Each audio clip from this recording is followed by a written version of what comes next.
wonderful. How on earth are you? Welcome to Softercide. My name is Rebecca Redican, but you can call me Becky. And today we've got Neapolitan, we've got Viennetta, other layered ice creams are available. We've got, which one was Barney or Bertie that Joe had on before? Have you got him over there? The one with the bow tie? Yeah.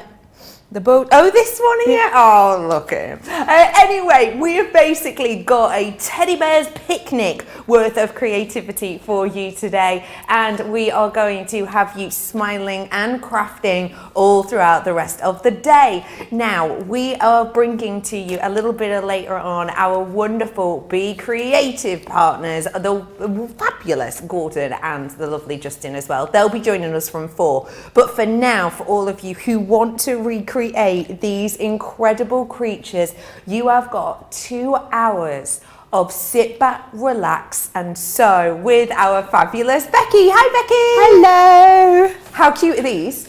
Pardon? How cute are these? How do I can't How hear. cute? Oh, I thought you said, how do I sneeze? Northern, isn't it? And I was going to say really loudly. No, I know. These are just the cutest little things. And they're basically the same shape, the same body. We've just got different ears on them to give them different sort of personalities. So you've got bunnies, you've got cats, you've got dogs and ordinary teddies. So these are really, really lovely. These are going to be fantastic for you to give as gifts, for you to make for yourself. They really are the most gorgeous thing. And all of us have been wandering around cuddling them. Oh, that's because we're all fallen in love. And so there probably won't be any of these left in the studio after we've done the show because we've all taken them home. Yeah. But don't tell anyone. No, we'll keep it on the quiet. But that is so true. They are so adorable and they feel beautiful and they look beautiful. And these really are the opportunity for you to make memories with them. Get social with us. Don't forget to subscribe to our channel as well, because that way you'll be kept up to date with special treasures such as this. I've already had Pammy in saying, good morning, Becky R. Lovely to see you. Good morning, Becky S. So excited to see these. I've got them on my wish list. Good morning from snowy central New York. We've over 1 foot of snow. Wow. Wow. And I was saying that it was chilly outside. We haven't got any snow. Thank you for that, Pammy. Hello to Suzette, you're in with us from Canada. Hello to Helen, lovely to see you. You are treating yourself already. Hi all from all over the globe. I'm looking forward to today's show. Topped up with a stash of faux leather. Wow to the teddies. We have got really fabulous fabrics on today, and of course we've got the teddies. I want to talk to you about them instantly. We are going to have demos with them as well. This is your teddy bear template and accessories collection that I'm bringing to you first. Now in here you are going to get everything you need to create these fabulous furry friends. We're bringing to you the templates, a set of outfits, as well as the bear accessory pack. And what I mean by the bear accessory pack is all of these lovely little elements that are going to help you add those details, such as your buttons and of course your eyes and your snoots, snoots. Oh, sorry, I do that with my dog. Oh, look at your snoot. Anyway, we have got a fabulous collection here. And don't forget that once you get these, you can use them over and over and over again. The only thing that's going to limit them is your accessories, but you can get these separately as well, and of course your fabric. But I've got brand new fabrics and stuff on today too, which will be wonderful to work with. So once you get these, you've got them, and you could create as many of these as you like. The fact all of that is only £30 or $39. It's great to have a saving on something when it is this new. And again, platinum price on this is sensational. I mean, in all honesty, handmade, bespoke, memory creatures, you'd expect to pay more than that for just one in a shop easily. So you can make as many of these as you like, and they are fantastic. We haven't just got these though. I did mention we have fabric, and boy, do we have fabric. Okay, you lot, move out the way a little bit for me, please. Thank you. Oh, it's giving me a cheeky little grin.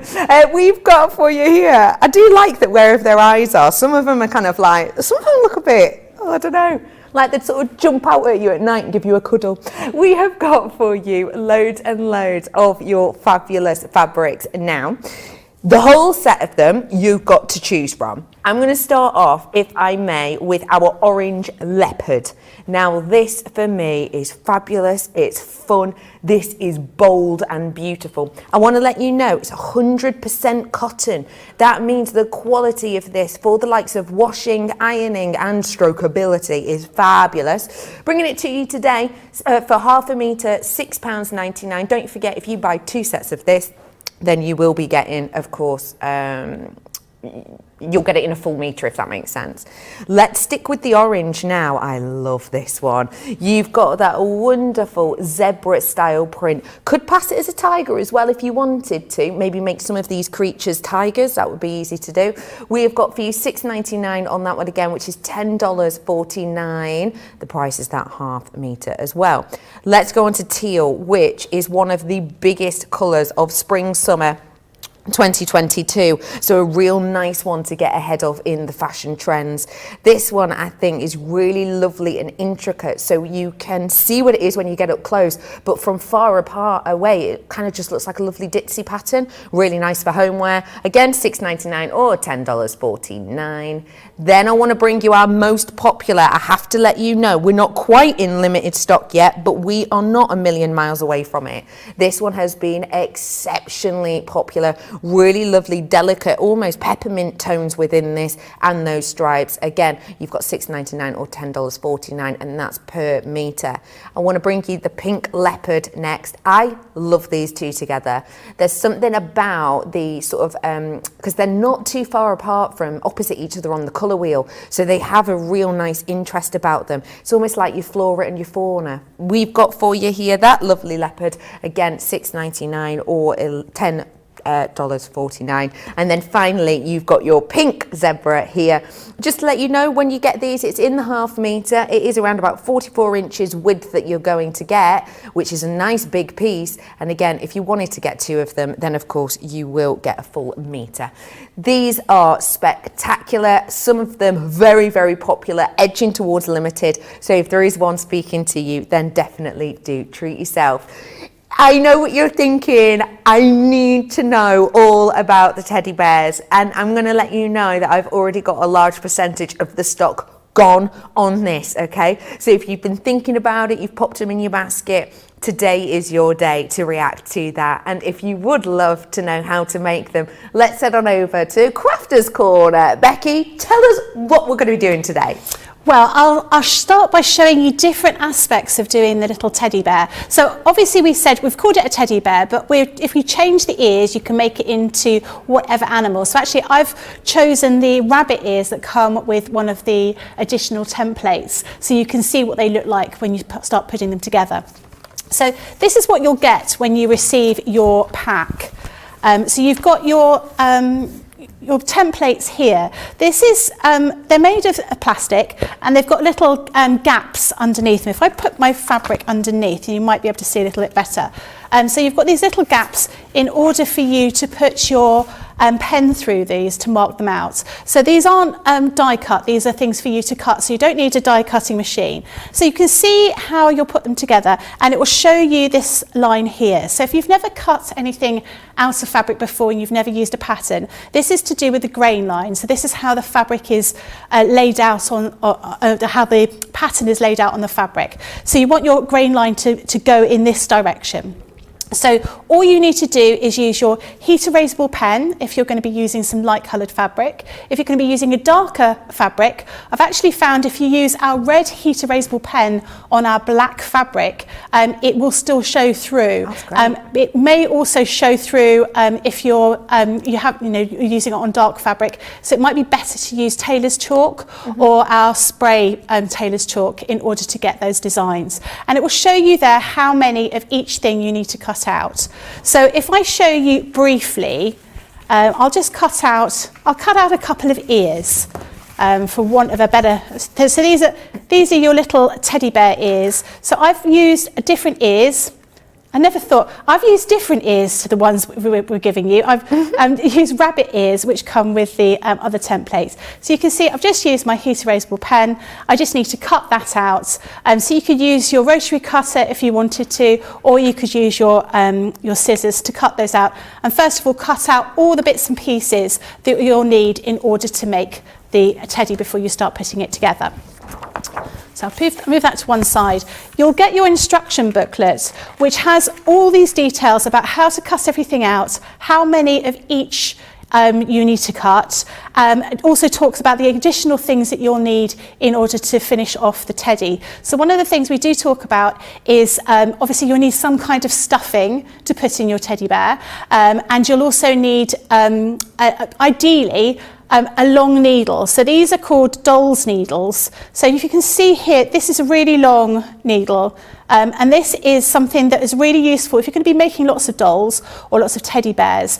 These allow you to sort of sew the joints together. So you can get these from any sort of haberdashery, but they are really useful for you to have. So we do recommend that you use those.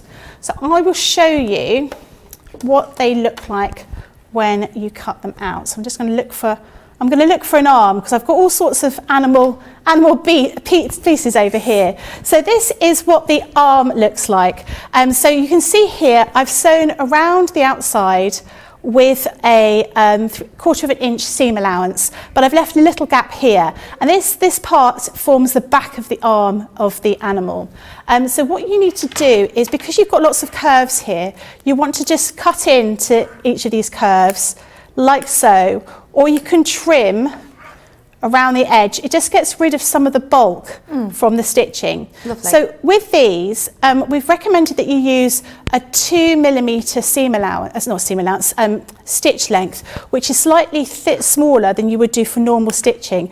And that's because you're going to be stuffing your animal, and you want to make sure they're nice and you want them nice and chubby, don't you? You don't want to... You need that squeezability. You do. Yeah. So you want to make sure your stitches are nice and close together in order to be able to put plenty of stuffing in as you possibly can. So you just snip around the edge. Lovely. And this is basically the same thing that you'll do for all of the parts of the teddy bear's body. Lovely. And Sorry, lovely. Debbie's in already saying, I'm new to sewing, so looking forward to the demos to see if it's something I could do, as the first grandchild's due in September. Oh, absolutely, definitely. And you know what I think would be really good is if you happen to have like school uniform from your own children, you could make them one of their little outfits using the school uniform or your son or daughter's favourite top or something like that to make it really, really personal. That's so cute. So I'm just going to I'm going to turn this the right way round. So there was that little gap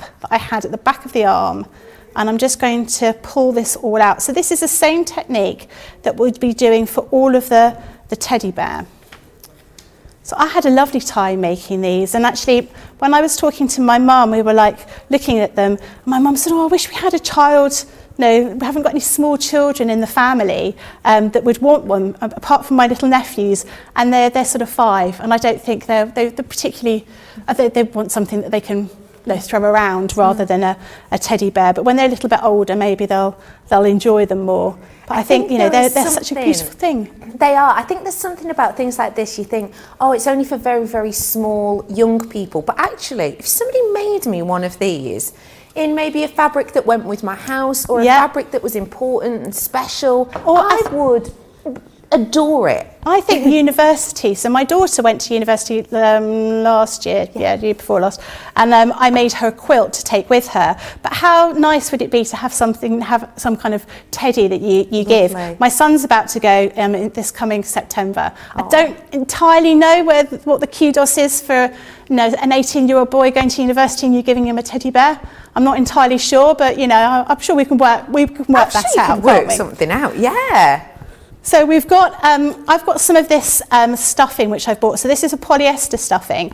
So I was talking earlier on with Joe. We were saying, wouldn't it be nice if you could have these teddy bears that you could pop in the microwave to heat up? Yes. You know, like those sort of cuddly things. Yes. But actually, what I think you need to do, if you're going to be doing that, because they're made with lots of kind of like beads or seeds that go into Yes. the teddy, you'll need to put those into a separate pack, like a separate pouch. Yes. That you then insert somewhere into your teddy. You don't want to just fill up your teddy with all these sorts of things. Yes. And that would be the same if you were going to make it into a doorstop.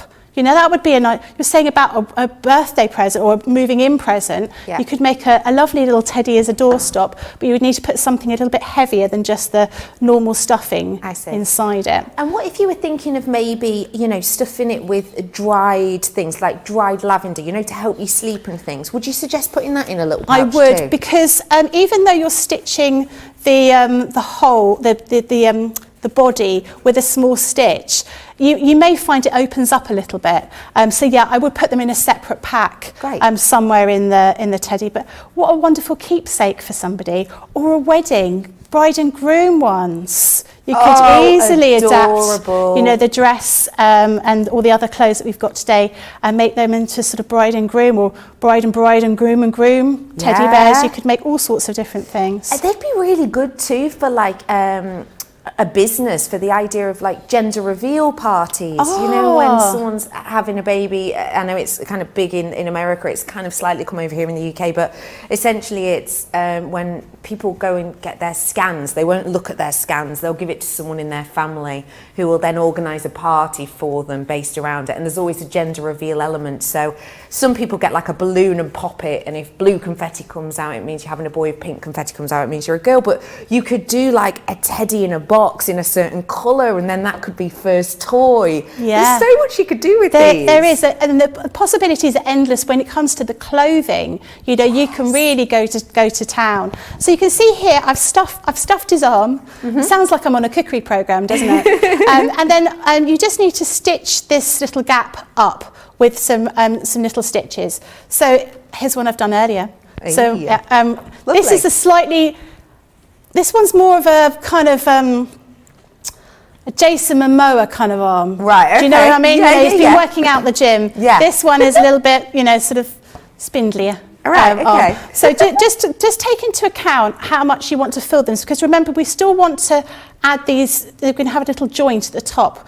So you need to make sure that you've got enough sort of movement in these those body parts in order to sort of fill them. But again, you do want that squashability. Yeah. So you can see that's how we do the arms. Now I'll show you how to do the feet. The feet are slightly different. So this is a leg, and it's cut in. I've sewn it up in the same sort of way as I did the arm, but I haven't sewn down this part here. So this is the base of the foot. So I've sewn across here, I've left a little gap up here, and then I've sewn all the way around this edge. And then I've taken the foot. So it reminds me a little bit of a elephant. Yes. So elephant's kind of foot, kind of look to it. Mm-hmm. So we have this little piece here, and that's going to be fitting into this gap here. So what we're going to do is same sort of way as we've done with other things when we're stitching around a circle. We're going to make a little mark here, and I'm using my heat erasable pen, so these will all disappear once I make everything warm. And so I'm just going to put those 4 marks there, and then I'm just going to fold this piece in half, make a mark here. So I'm going to open up the leg, like so. And then I'm going to place this part of the foot against the seam where that little mark is. And I'm going to use my clips to clip this around. So I'm going to start with that end, and then I'm going to do the same with this end here, and then in the middle. And then because if you've cut everything accurately, we've already taken into account any seam allowance. So when you sew this together using your 1/4 of an inch seam allowance, this will sew all the way around here and create the actual foot. So once we've done that and sewn that all together, we turn the leg the right way round as we did with the arm, and then we would stuff it and stitch it together. So that's how the leg would look. So you can see you've got, I've used a different colour of fabric on here. So you see from some of our samples, we've used pattern fabrics for the ears and the feet to make it really individual, or you could just use everything in one colour. So that's how you would put together the leg. So that's the arms and the legs. Then we're going to do the face. So the face is slightly different because we've got two pieces this shape and two pieces this shape, which I've already stitched together. So I've stitched around just one side of each of these parts of the face. This part is open because that's where we're going to, this is the back of the head and this is the front of the head. So if I turn everything round the right way, you will start to see how the little, what do you call it? You called it a snout, didn't you? Yeah. So you can see this forms the snout of the teddy. So this point here. Perfect. And then you would pop the eyes around about here. And then this would form the back of the head. Now, we've provided you, in this sort of accessory pack, we have these safety eyes and noses. So these are really quite key. If you're going to be giving these to a child, these are really important for you to have on there because it means that they can't be pulled off. If you just used a bead or something like that on there, a child could take it off and then swallow it, and obviously then it wouldn't be safe. So these are safety items in order for you to put them and make sure that they're nice and secure. Perfect. So I'm going to show you how they go on. Great. And you do get those in the pack that's on your screen as well. We have had a few questions coming in. Karen's just asked, what stitch length would you recommend for these? 2 millimetres. Okay. So 2.5 is what we normally say, but 2 millimetres for this. And I would use a strong thread. I used I use a polyester thread for this because you're putting a lot of pressure against these seams when you're stuffing your animals. Not even when you're stuffing them, but when you're loving them and you're giving them a squish, you don't want them to start coming apart. So you do want to make sure they're nice and secure. Fab. And don't forget, if you are new, your sewing machine will kind of do that for you. It's nothing kind of difficult, is it? No, not at all. So there'll just be a little. If you've got a really sort of old machine, you might have a little dial that you have to turn, or if you've got a new machine, obviously it'll be computerised. So I'm just going to make a tiny little hole here. I'm using my unpicker just here. So I'm just going to just do this very, very carefully. So, I mean, I thought this would be a really nice thing. If you had a child that liked to dress up teddies and dolls and things, you could make the teddy and then spend time with the child making the clothes. Oh, that's adorable. That would be a really good way. I've got a friend who is a fashion designer, and that's how she started, making dolls' clothes for her. When I see her clothes for her dolls, mine looked terrible, but hers, they all had darts in them. She really went to town. So her dolls were the best looking ones. Oh, that's brilliant that you can learn a skill from such a young age. Exactly. That's led on to something. That's great. So I've made a little hole here, and I'm now pushing the nose through, and I'm going to pop which way round. I'm going to have the nose that way round. And when I'm happy with where it is, I'm going to use one of these little clips, these little, they're almost like a washer that you're going to put against the nose. And you do the eyes in exactly the same way. And that's kind of what makes it safe, is it? Yeah. And you push it down as hard as you possibly can, and then it will be secured against the little seam. So I'm going to put the eyes in as well. Great. I'm just going to do them by eye. Aye.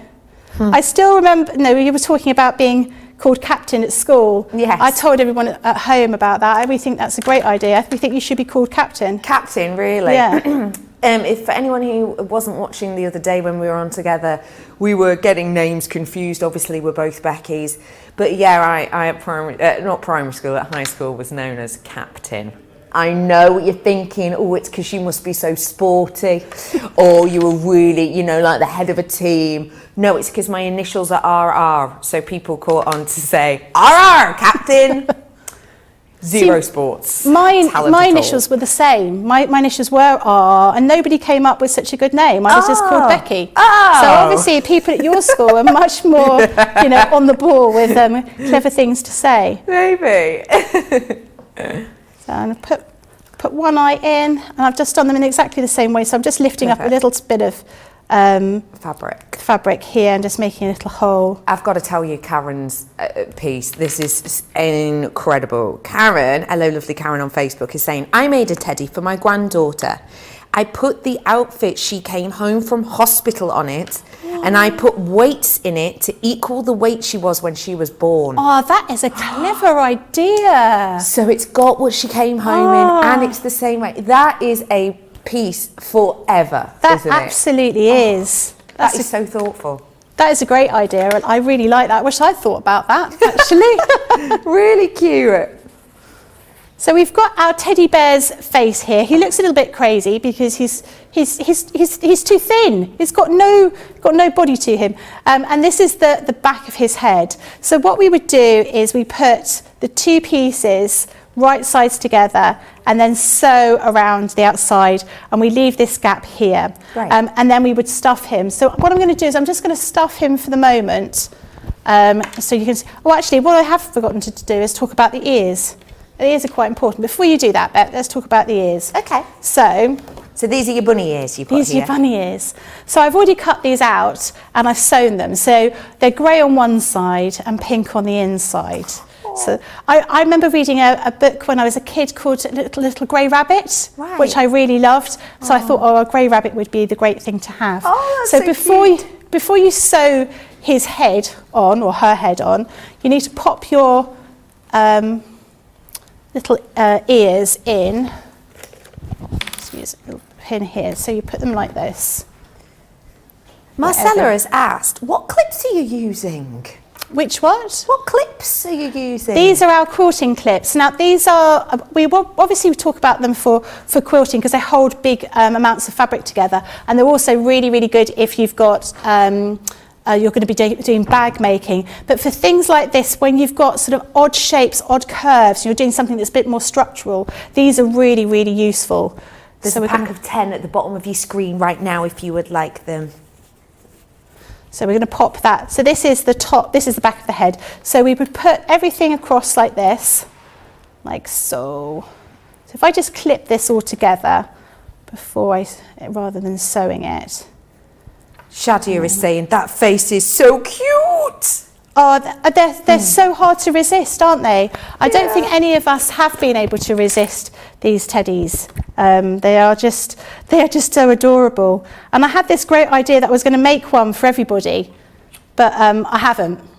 But I am thinking about it, and I think it's the thought that counts. But I thought it would be really nice if I made one for everybody that was here. But I don't think I'm quite going to get round to doing it. So you would sew all the way around here, and then that would trap those little ears inside. So when you open up your teddy, that's the back, your ears would then flop out like so and ready for stuffing. At the moment it looks a little bit foxy. Just a little bit. But yeah, I mean, you could effectively sort of stuff them in a slightly different way and make them more snoutful. Yes, or snoutless. Right. So that's how you put them together. And the body is done in exactly the same way that you have different parts of the body. If I show you a naked one, a naked one, you'll see that they've got a slightly different kind of shape. So they've got a big tummy here. Yeah. And they also have a little bit of a pointy bottom here. Yeah. So you can see it's quite, that's a way of making it sort of sit up right. Because of the way it's all shaped. So they're put in exactly the same way. So you start off, you'd make the body, and then you'd make the head, sew them together, and then you would put the joints together. And you put the joints together by using the little wooden buttons here, and these allow it to be jointed. So these are a nice easy way to joint your teddies, and these are where using those really big long needles like this one are really, really useful. But it's a very easy and quick doesn't take too long for you to put these together. It just takes a little bit of fiddling around, making sure you've got everything looking nice and neat, ready to put it together and ready to dress. Oh, it's so fabulous. I absolutely love that. Becky, thank you so much. We are going to be making some clothes for these in a little bit, so stay with us, absolutely. And if you've got any questions, don't forget, get social with us and I will throw those at Becky. We have got fabulous other elements and treats coming up for you. I want to talk to you first off about our batting. It is a very special treat for you that we're bringing. You're getting a 4-piece collection of your batting, and this is going to be very helpful for many of your sewing projects, of course. For those who don't call it batting, it's sometimes known as wadding as well, isn't it? Yeah. Batting, I always think batting tends to be more sort of cottony and it's flatter. When I think of wadding, I think of that really, really puffy kind of, almost sort of harsh polyester kind of feel. But effectively it's the same thing. It's like the thickening part of your quilt that you'll be using. Yep. And this, of course, is going to be great for the next item I'm bringing to you in a moment. So we've got a discount on this for you today. You are saving 25% on this one. It's buy 3, get 1 free today. And you're going to be using this in your quilting and so much more. Anything you want a little bit of bounce or depth through, this is the one for you. It's also quite good with bag making, etc. So it's really useful. And again, pre-cut for you there at the 80/20. So it's a wonderful one for you to treat yourself to today, especially if you did want to. And let me just grab something like this. Ooh, sneaky peek. But elements like this, it's going to be great to work with it. So if you would like to seize the moment because you want to create something like this with our new Builder Block of the Week, which I think you're going to love, then this is the perfect way to get on and do that.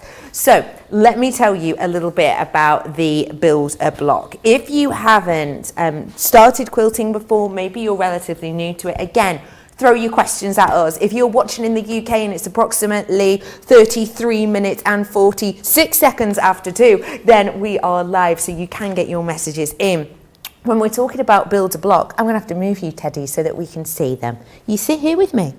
If you would like to create lovely details and lovely patterns within the likes of your quilting, this system does it for you precisely, quickly and easily, but you can create memorable pieces. So when we're talking about a block, we're talking about an element, for example, in this case, of a quilt. And today we're bringing to you the windmill pattern and collection. Now this is like a 3-in-1 design in essence, and depending on how you put these together will depend on how you get the look. There are so many different elements that you can do with this, and the fact that we're saving you today, even at standard price, if you're not part of Club Inspire, is 30% discount. We've got ourselves something really, really special, and there are loads of lovely elements that you can create with these, just $24.49 or $27.96.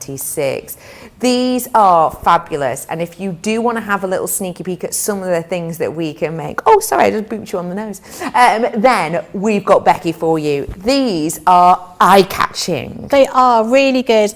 And this, the Builder Block system, if you've never bought one of the Builder Block systems before, just do it. If you want to try and make something a little bit different, perhaps you've been used to just using squares or triangles in your quilting because you've just been a little bit nervous about cutting unusual shapes, then these are what's going to make it really, really simple. Because you've got the dies, you're able to cut 8 layers of fabric. You're able to get exact cuts every single time, making it really simple for you to be able to put something like this together.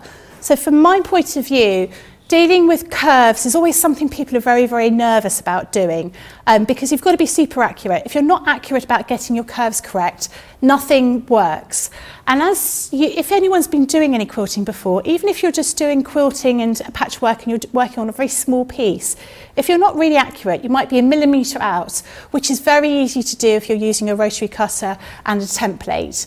Then by the time you've moved down and you're doing something sort of 1/2 metre wide, you're not just 1 millimetre out, you're 5 millimetres out or 10 millimetres out, or by the time you've made a quilt you're 3 or 4 centimetres out, and then it starts to look incorrect. So this makes, by using the builder block, this makes sure that everything is cut perfectly. So this is one of the cushions that you could make, and so this is using all those little different shapes. So there's actually only 3 shapes in this one, I think. I'm just going to check that that's correct. Yeah, there's 3 shapes on the back. If I show you here, those are the shapes that you're going to be using to make these different designs. So you've got the sort of equilateral triangle, as well as those sort of 2 curved pieces that slot together. So you can make something like this, but equally, if you use everything round a slightly different way, you can make a pattern like this. So this is using those same shapes, so just putting the pattern together in a slightly different way. So these are, I've really quite amazed by how much more you're able to produce by using the builder block system and by using these dies to help you with your quilting and your patchwork. When I looked at, my aunt had always done patchwork, and she was always sort of very nervous about trying different shapes because she didn't want it to go wrong. Now I've shown her how the die cutting machine works, and she was like, my God, that's crazy. I can get everything cut in, 10 or 15 minutes, and then I can start producing something that looks like this. And you can see, especially with these plain colours, you need to be accurate. You need to have accurate cutting with these. We've taken into account the 1/4 of an inch seam allowance in there. So as long as you stick with that 1/4 of an inch seam allowance, and you've cut all your things using your die cutting machine, you're going to be able to produce things like this. And this final little sort of table mat, how quick and easy is that for you to put together? And with some of the new fabrics, so I've got these new fabrics that we've got today, and I'll run those through the Gemini so you can see what they look like. So I'm going to be using the it's like a tiger, isn't it? I know it's zebra, but it reminds me of a tiger. Yeah, absolutely. So I'm going to cut some of these triangles. Now, one of the things that you do need to look at is in your booklet that you'll get with your builder block. It will show you how to lay your fabric onto your lay your dies onto your fabric. So I talked before about the grain line, and that's how the fabric that's like almost like the right angle, the straight part of your fabric. Now, this is particularly useful for you to know because you're cutting on curves here. So you've got a curve around here. So if things aren't quite, your fabric's not quite straight when you start putting them through the die cutting machine, you may find that those curves are sort of slightly off when you start to sew because there'll be a little bit of more stretch in the fabric than you actually want or need. So just take that into consideration. So I can see here from this one, this triangle, I want this almost sort of at right angles to my fabric. So I've cut this piece of fabric out already, and I can't see, I haven't got my my salvage edge to find out whether it's the grain is running this way or running this way. And the best way of doing that is giving it a bit of a pull. So if I can pull it this way, and I can pull it this way, and I can tell that there's more of a stretch by pulling it this way. So I know that my grain line is running this straight way rather than this way. Does that make sense? Yep. Clear as mud. So I'm just going to cut a few pieces of fabric. So the other thing to bear in mind is if you're going to be using patterned fabric, you need to make sure that all your patterned fabric is facing the right way. Otherwise, your shapes are going to be on the incorrect way round. Mm-hmm. It doesn't matter so much with a triangle, but when you've got other shapes, you need to take that into consideration. So just to be good, I'm going to make sure everything faces the right way. And then I'm going to take my Gemini machine. So I'm using my fabric plates here. So these are the really sort of thick metal fabric plates that we've got here. So we can use my clear plate and then my metal plate. And I'm going to pop my fabric down and put my die here. So just check that's that way, that's that way. I need to get that way, like that. Put my metal plate on top, my clear plate on top of that, and run it through my machine. So I'm only using 4 pieces of fabric here. You could obviously use up to 8 layers of fabric we talk about. If you're going to be using something a little bit thicker than ordinary cotton, you might need to use less layers or maybe run it through twice. So if you were using something like a denim or a leather, that kind of thing, you would need to run it through again or use less layers of fabric. So you can see now here, I've cut those out. Now with the triangles, it's easier to see here. You haven't got a sharp point like the way you would normally have a triangle. And that's because your seam allowance is 1/4 inch. So basically it runs from that point there down to that point there. And we've cut off these little bits of fabric because normally if you were going to be cutting them with a template or doing them by hand, you would want to trim those little points off the thing that you've stitched together in order to make sure that everything lies nice and flat. So we have thought about all those sorts of things when we're putting them together. So I'll show you how this is going to look. So these are pieces I've already cut out. So I've used I love these colours. They're so good, aren't they? Yeah. Really, really beautiful. And then we're going to be putting something like this. And I'm going to be using maybe a piece of black. Now this black is the normal threaders plain black that we have in stock, but actually the pink colour works really well. We've got a sea foam colour that works here with that. And I do like the fact that this is quite a small pattern. Now, often you'll find with those zebra prints or leopard prints, they're too big, they're almost sort of life size. And with these work really well on sort of smaller types of things. So I'm going to start by sewing these together. If you do want the black, to give it that pop, it's at the bottom of your screen. 1/2 metre, £4.99, which is an absolute bargain as it is 100% cotton. So we're going to be sewing around a curve again. So we're going to do exactly the same thing as we were talking about with the teddy bear's foot. That sounds like a Sherlock Holmes mystery, doesn't it? The case of the teddy bear's foot. Oh, we do love a bit of Sherlock, you and I. Oh, absolutely. So I'm going to be folding it in half, and I'm going to mark on both sides so you can see. So I'm using my heat erasable pens, and then I'm going to do the same with this piece here. So again, fold up into half. Oh, a bit of fiddly here. There we go. Rhonda says, I have most of the builder block systems. Incredible add to my sewing life. Easy and quick to cut pieces out for a quilt. That's so true. It saves you a massive amount of time, doesn't it? It does, completely. And I think that we're all about trying to save ourselves some time. It does make a massive difference. So I'm going to put those two centre points together, just here, and use a clip. And this is when sewing on a curve isn't complicated, but it just takes a little bit of time. So you want to I can't use my words today. You want to get those right angles together in the right place. Okay. So I'm going to clip those here, but I'm also going to do the same over in this corner over here. Okay.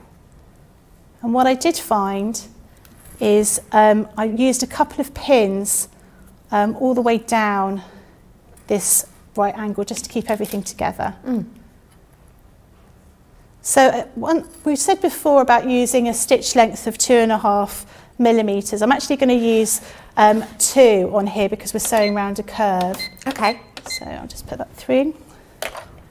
And I'm using my foot on my sewing machine, which we do sew, which is 1/4 inch seam foot. And it's got a little bar at the side here, so you butt your fabric up against that.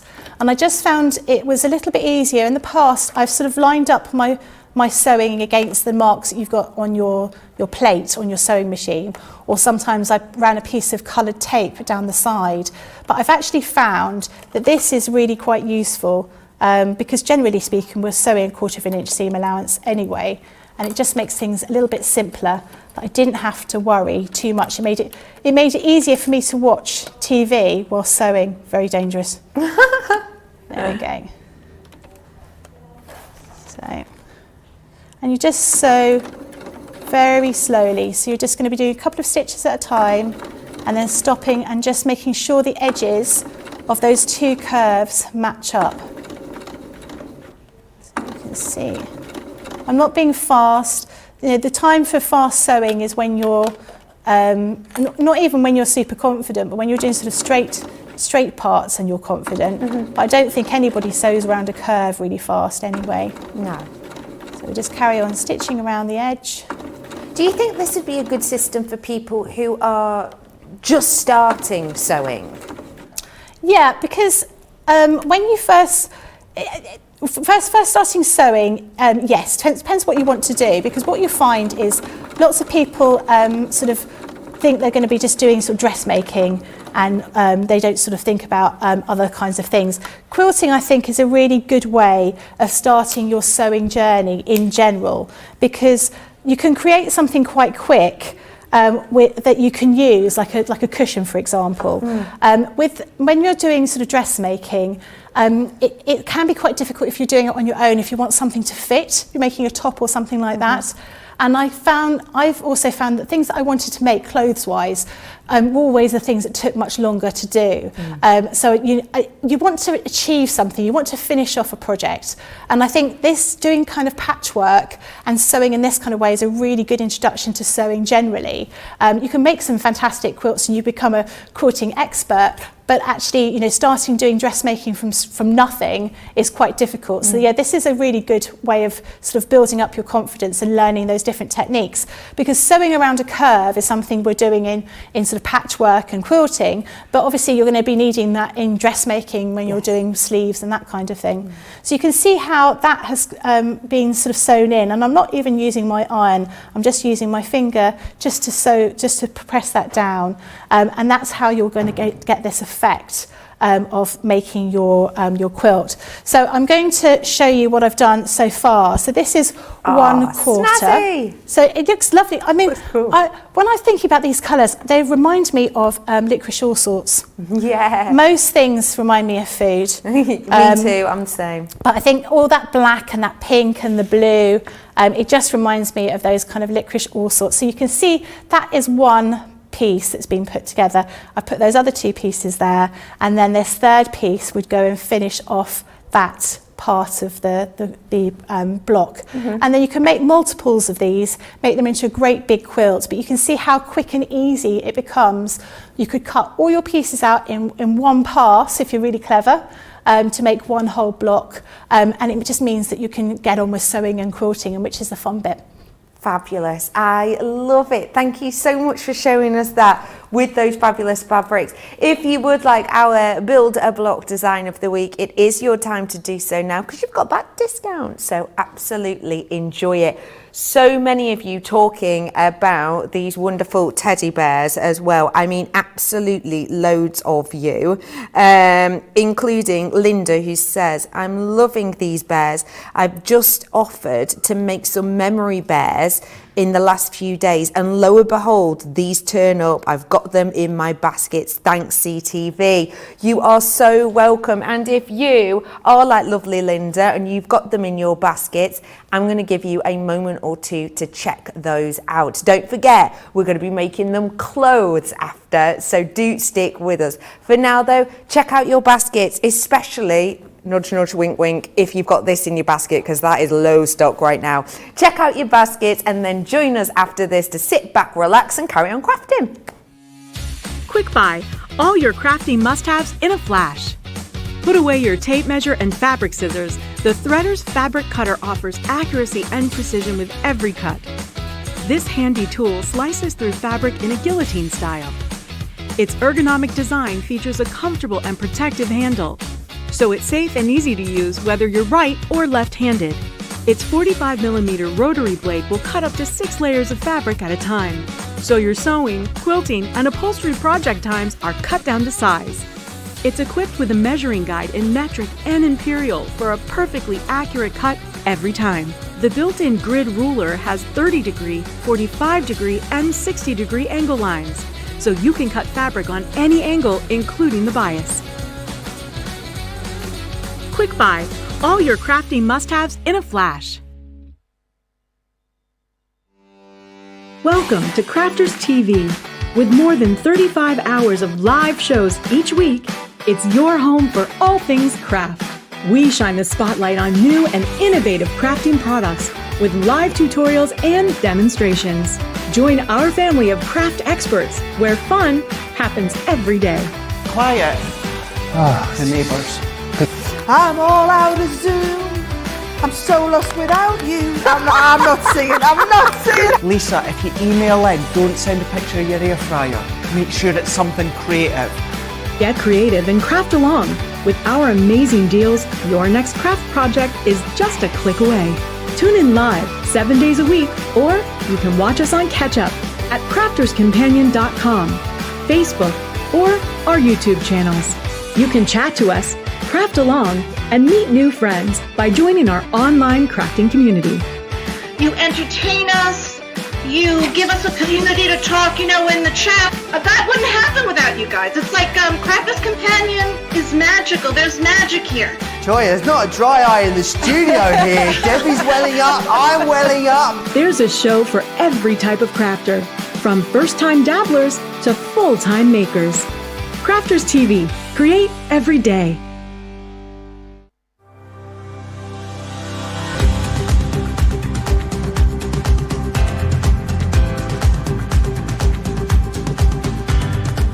Welcome to Club Inspire, the Crafters Companion community where you can feed your crafty obsession. Join our fantastic loyalty club today and receive 20% off your first order. We'll also give you 250 points to help get you started. Other benefits of joining Club Inspire include exclusive special offers and discounts for Club Inspire members only, exclusive sneak peek previews of brand new product launches, and of course the Club Inspire community group on Facebook, where you can access exclusive content such as downloads, offers and inspiration, and of course you can chat and share your makes with other members. You'll receive 1 point for every £1, $1 or euro you spend, and the more points you receive, the more benefits you'll unlock. So what are you waiting for? Sign up, join the club and start rewarding yourself today. Welcome back to Softer Side. How's your day going so far? Do you feel like you need a little bit of a squidge, a bit of a squeeze, a bit of an hug? If you do, well, we could have, because I can't reach through the screen, I've tried it before, it just hurt my head. But we have got some wonderful creatures and characters here who may well be able to make your heart sing whilst you're making them. If you have just tuned in, lovely to be with you. My name's Becky. I've got Becky with me. We'll be making some outfits for these treats very, very soon. I've also got Be Creative joining me. I'm so excited at 4 o'clock. So still loads and loads to come. We want to talk to you about the teddy bear templates and the accessory pack now. They have been so popular. When we just went to the break then, we just saw a peak in the amount of people checking out their baskets. So I appreciate you for that. It just means you can sit back and relax now and we can give you a better stock update of where we're at. So these wonderful teddies, you have got within this collection all of the templates that you need to be able to create them, and you can create different styles. I've got bunny rabbits you can make. I've got flopsy dog ears. I've got real traditional teddy bears amongst other creatures as well. Oh, hello. We have got the wonderful outfits that you can make. I don't know about you, but I would actually wear that in real life. I mean, obviously I'd have to be quite a bit smaller. But we have got for you here incredible character-filled treats for you to make. And let me just remind you that with the accessory set that you get, you have the opportunity to make up to 3 of the bears, okay? So it's 3 pairs of eyes, 3 noses, and then 12 of the buttons to help with the joints as well. Now, if you do just want the accessory pack because you think, Bex, I know I'm going to be making more than 3 of these, then we have got that just by itself as well. It's £5.99 or $7.95. So we've got all of those that you can just get the accessories if you so choose, and then you can stock up, remembering that these are safety accessories, okay? So if you are going to be making these for young people, you've got the safety element there, which means unlike, say, just a normal, button or a bead, they won't just kind of pop off. So well worth stocking up on that if you wish. We want to talk outfits now, because you can make yourself a bear just as is, but let's be honest here, the fun could definitely be in the making of the outfit. A great opportunity for you to use, you know, some of your favorite fabrics, but also a great way for you to maybe upcycle things that you or your kids don't fit into anymore. Maybe you could do a bit of a Sound of Music and, you know, lock down the curtains and whip something up. We're going to find out exactly how we can make some wonderful outfits now with Becky. About that, actually, what would be really nice if you had a wedding that you're going to and that you had a bridesmaid, rather than the little bridesmaid carrying flowers, they could be carrying a teddy bear wearing an identical dress. That would be a really nice thing, wouldn't that's it? So cute. I'm going to suggest that to my niece. Yeah, that's adorable. So this is what you're going to be getting. So this is template set 2, actually, we've got here. So this is the one that has, I'd say, sort of more boy type things in that they're dungarees, waistcoats, shorts, but obviously they could be made in any kind of fabric for any kind of doll. But when we were talking about the teddies and we were talking about making them into different things, you can see here we've got different kinds of ears. So you know I used the rabbit ears earlier on. You've got dog ears over here, you've got cat ears over here, and we've also included some other little bits and pieces, like a little bone that you can make out, like a little fish, if I show you what that one looks like here, little fish for the cat. That's so cute, isn't it? Adorable. And so all these little extra bits and pieces that we've added in for you. So the templates are very simple to use. You use them in exactly the same way as you've used the templates for the actual teddy bear shape. So you can see you've got your dungarees over here, you've got dungarees facings over here, but on the second sheet you'll also see you've got waistcoat here and some shorts. So very easy to follow, and once again you'll get detailed booklet inside your pack that will show you step-by-step instructions, and we also have a video on the website for you to see how to make them. So I've already cut out, if I just move this fabric out of the way, I've cut out part of my, I'm going to make the waistcoat, okay, but I just want to cut out the additional part, which is this piece here. So this is the waistcoat front. So if I find my pen. Eve is saying, so all I need to do now is learn how to use a sewing machine, to sew with a machine. I mean, it does help. It would make it a bit quicker, but if you wanted to, would these be possible elements maybe of it, just by hand? I would say making the clothes, absolutely, but I would say by doing the actual teddy itself, because you need to really sort of make sure your stitching is very firm and regular, because you're going to be stuffing it and it's going to be being loved, I would say that you'd want a sewing machine for that. Yeah. But you know, perhaps if you don't sew, or you don't have a sewing machine, you might have a friend that's happy to do the teddies, and you start making all of the clothing. Perfect. But yeah, you could absolutely make the clothes by hand, but I think you know, possibly would want to make the actual teddy themselves with a sewing machine. And don't forget as well, there's loads and loads of kind of hints and tips online about using a sewing machine. I was someone who was petrified of the idea of using a sewing machine, and kind of did one class, and now just obsessed with it, amazed at how easy it was. Bev has said, how tall are these teddy bears? Bev, from sitting down to the top of their bonces, the top of their heads, they're 10 inches. So I hope that helps you. Yeah, I mean, I don't know how, I'll measure one standing up, but they don't keep still.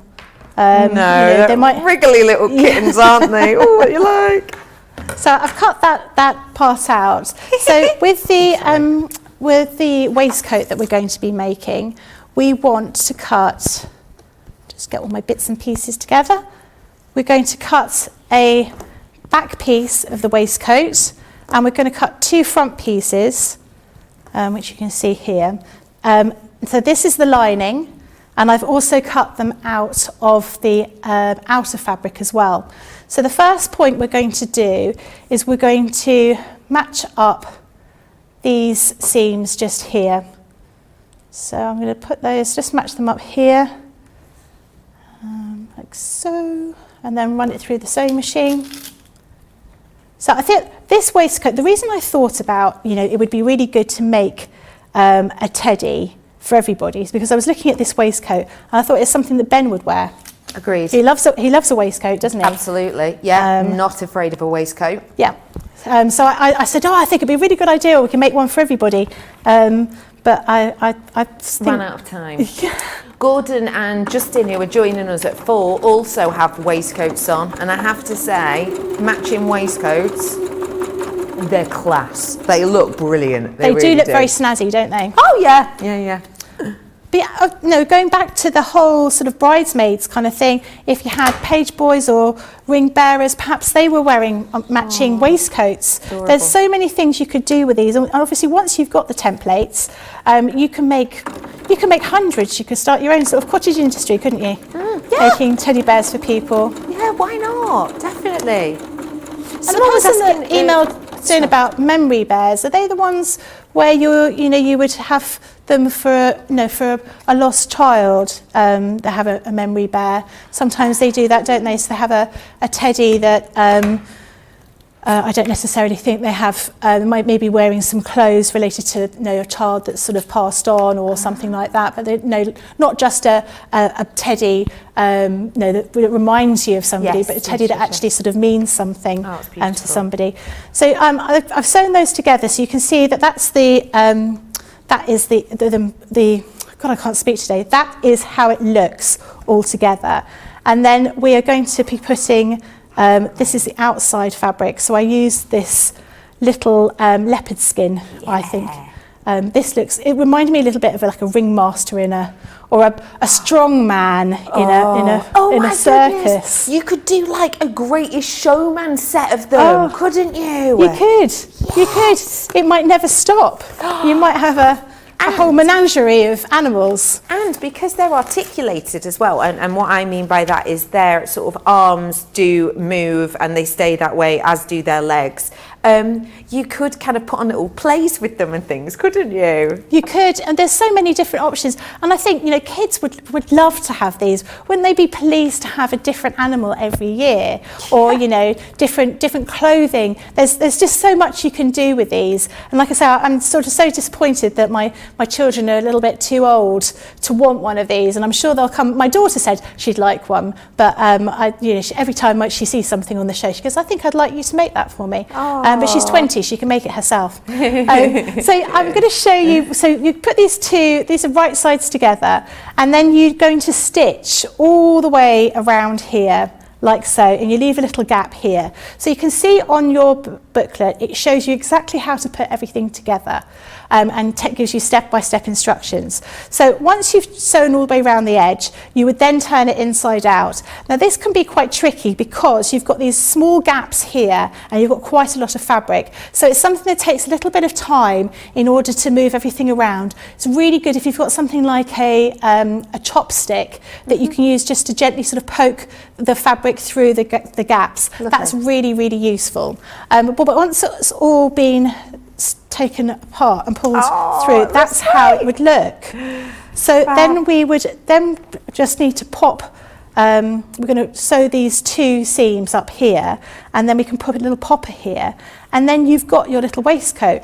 And you could make so many of these in different fabrics, and you could decide, actually, you know what, Ben's my favourite person in the world. I'm going to copy every one of his waistcoats over the next couple of weeks.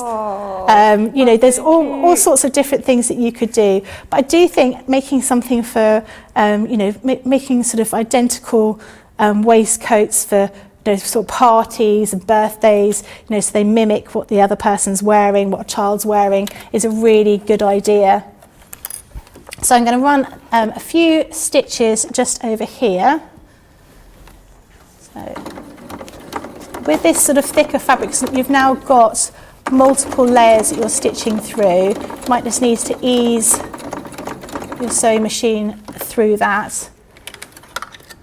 Okay, and then we'll do this side as well.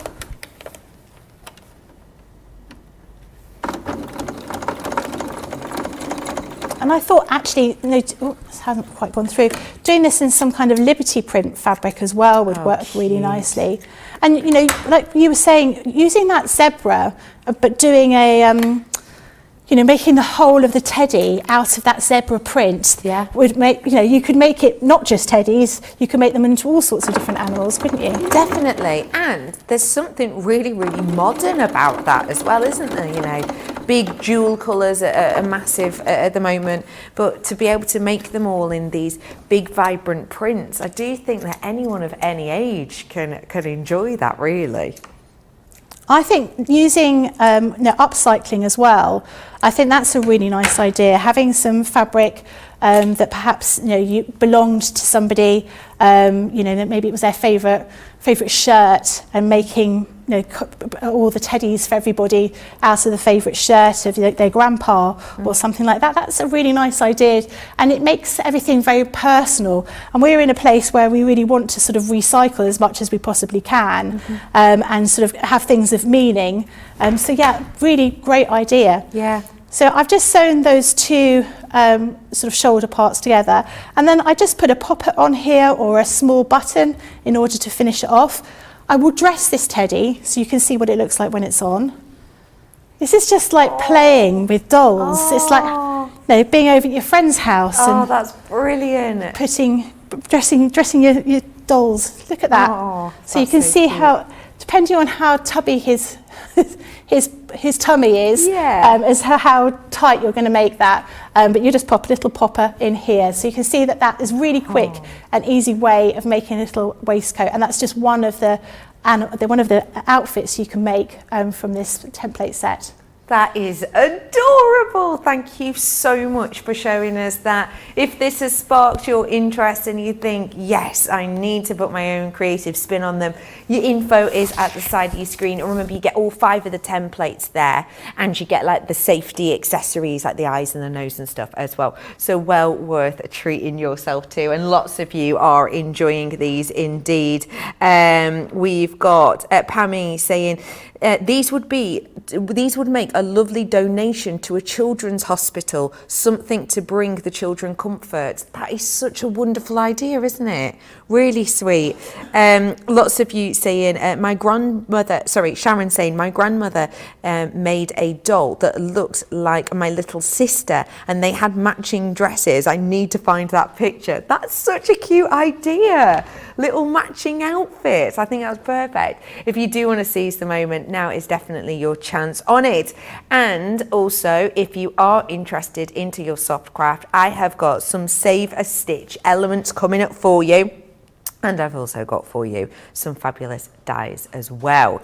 So when we're talking about dies, we're talking about metal elements that you can run through your die cutting machine. And I'm going to bring to you 6 of these now, including some wonderful cork on a roll. So let me show you the ones that you're getting first off. So these ones cut into your design. So you can run your fabric through and it will cut out all of these lovely little floral elements, keeping the diamond shapes intact, and it gives you almost like a peepo style design. So you might be able to see there on the back the types of designs you can do. So in here you have got your wonderful decorative daisy, You've got this one which I love, because I think it's kind of quite geometric, very in at the moment. These are your chevrons. Again, show you that design on the back there. Lovely just to make like a leather cuff, or that would be a really easy make, or a bag maybe. Bringing to you as well the retro panel. These ones, as the example, we've given them almost little sort of, what are they, like mug mats, so dead easy to do. Bring in as well your flower panels. I think this feels like something you might see, it's kind of Greek design almost. It's beautiful, very interesting look. Bring in as well your ellipse panels, again to show you the back, the type of design on a cushion here, there you can see. And then you are bringing to you the mosaic panel as well, which is just cut into a handbag here. And don't forget, you can do that even if you have handbags that maybe you've got a scuff on them or something. You could cut these into handbags that you haven't even made.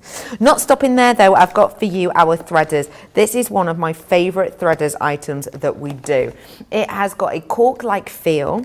It has got these elements within it that are metallic. So you've got these metallic golden hues and rose gold hues as well running through them. and it is sewable. So it doesn't crack like normal cork. It is a sewable fabric, and it is something that is beautiful for clothing. It could be great as like little teddy bears, waistcoats and more. Today, the whole collection, you are saving more than you are spending by a massive way. So you're spending nearly £65 or $107, but you're only paying £46.79 in total, which is pretty epic, I have to say. So if you've been thinking about it and you want to try these out, now is a great time to do it. Seize that moment. I've got the same sort of deal, but this time I'm bringing it to you with the leather. So let's swap that out. The leather here is faux leather, and what that means is you get that look and touch of leather, but of course it's faux, so it's you don't have to kind of worry about any animals, etc. We've got different hues here, and they are beautiful. I want to let you know that you're getting the different colours. All of them are included. You don't have to pick your favourite. The gold is sensational, and you do get plenty of this in here. I've also got this sort of soft orange peachy colour that actually I think would go great if you wanted to add a little bit of a colour pop. Then I've got one of our favourites. This is our navy colour, but it's a really nice inky navy, almost like a sort of Starry Night Vincent van Gogh kind of deep blue. It's really pretty. And then we've got our royal blue as well, which would go great with some of our fabulous fabrics that we've had for you to make your teddy bears. So today with the collection, again, the same panel dies, but this time with the leather, we are saving, oh my days, 106 quid to £37.76. It's like you need to grab your swab bag, but you don't. Just seize the moment on these ones if you fancy them, because they are wonderful. And if anyone has used these, do feel free to message us in and let us know what you love about these fabrics. It would be great to hear from you. Should we have a little nosy at some of the ideas of what you can make with these, please, Becky? Absolutely. Look at this. So this is a denim bag, and it's got a panel cut out of the faux leather, and then we've used the little pieces that have been cut out to create that little design of the flowers all over it. Really, really clever. And I love these panel dies. I hadn't seen them before. They arrived. I spent quite a lot of time cutting everything I could find in my house. They just look so effective, and I really, really like these. So this is a little pouch. Again, we've got different colours on there, so like a little travel wallet. Then we've got this bag with that idea. Now that idea you said about cutting a bag that's perhaps damaged, that's a great idea. That's a lovely upcycling kind of thing to do. Very, very simple for you to do. But because these are multimedia dies, you can of course use them for your paper craft as well. So you've got a couple of cards here using those panel dies. So yeah, this is definitely worth popping into your bag, especially with that faux leather, which I really love. I've used the cork before as well, but I hadn't seen the faux leather, and I think it cuts so beautifully, really, really well. So I'm going to show you what I'm going to do with it. Lovely.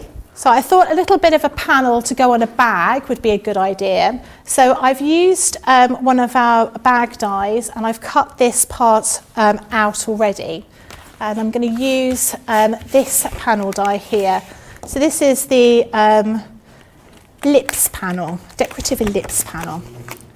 But you is that with the peach that you've got there? Yeah, lovely. And I thought that was really nice against navy blue. Oh, lovely. That works really well, or like a denim blue. So I've already cut one side, and then I'm going to place this here to cut the other side. So I'm just going to do it by eye. I probably should not do it by eye, but actually do it, measuring it out, but I'm not going to. I'm just going to live on the edge. Oh, you're such a maverick, you, Becky. There you go.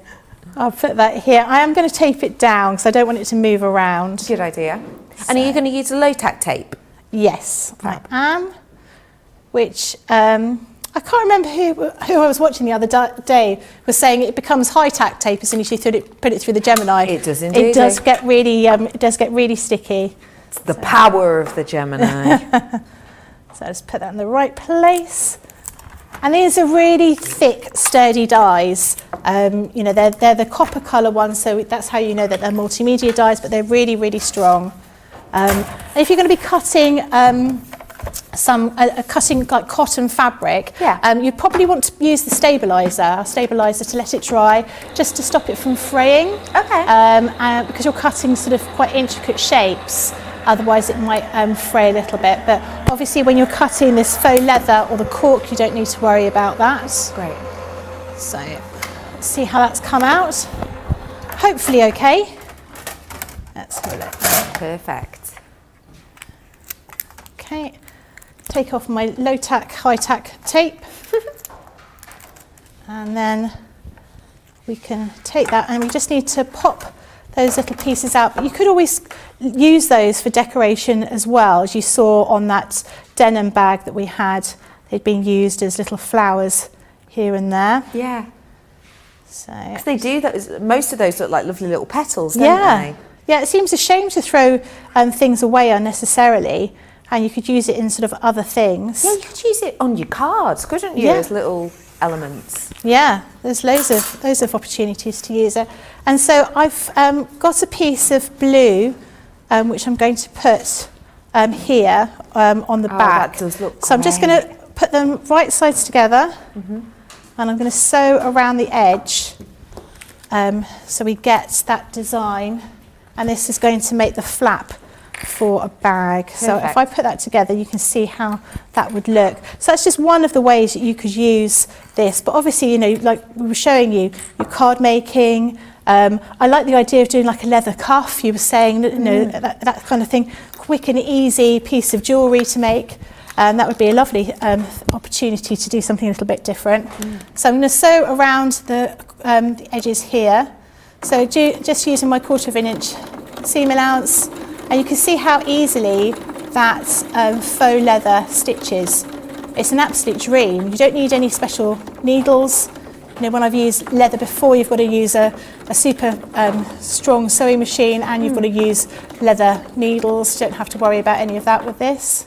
It's kind of magic, really, that, isn't it? It is, yeah. Really, really good.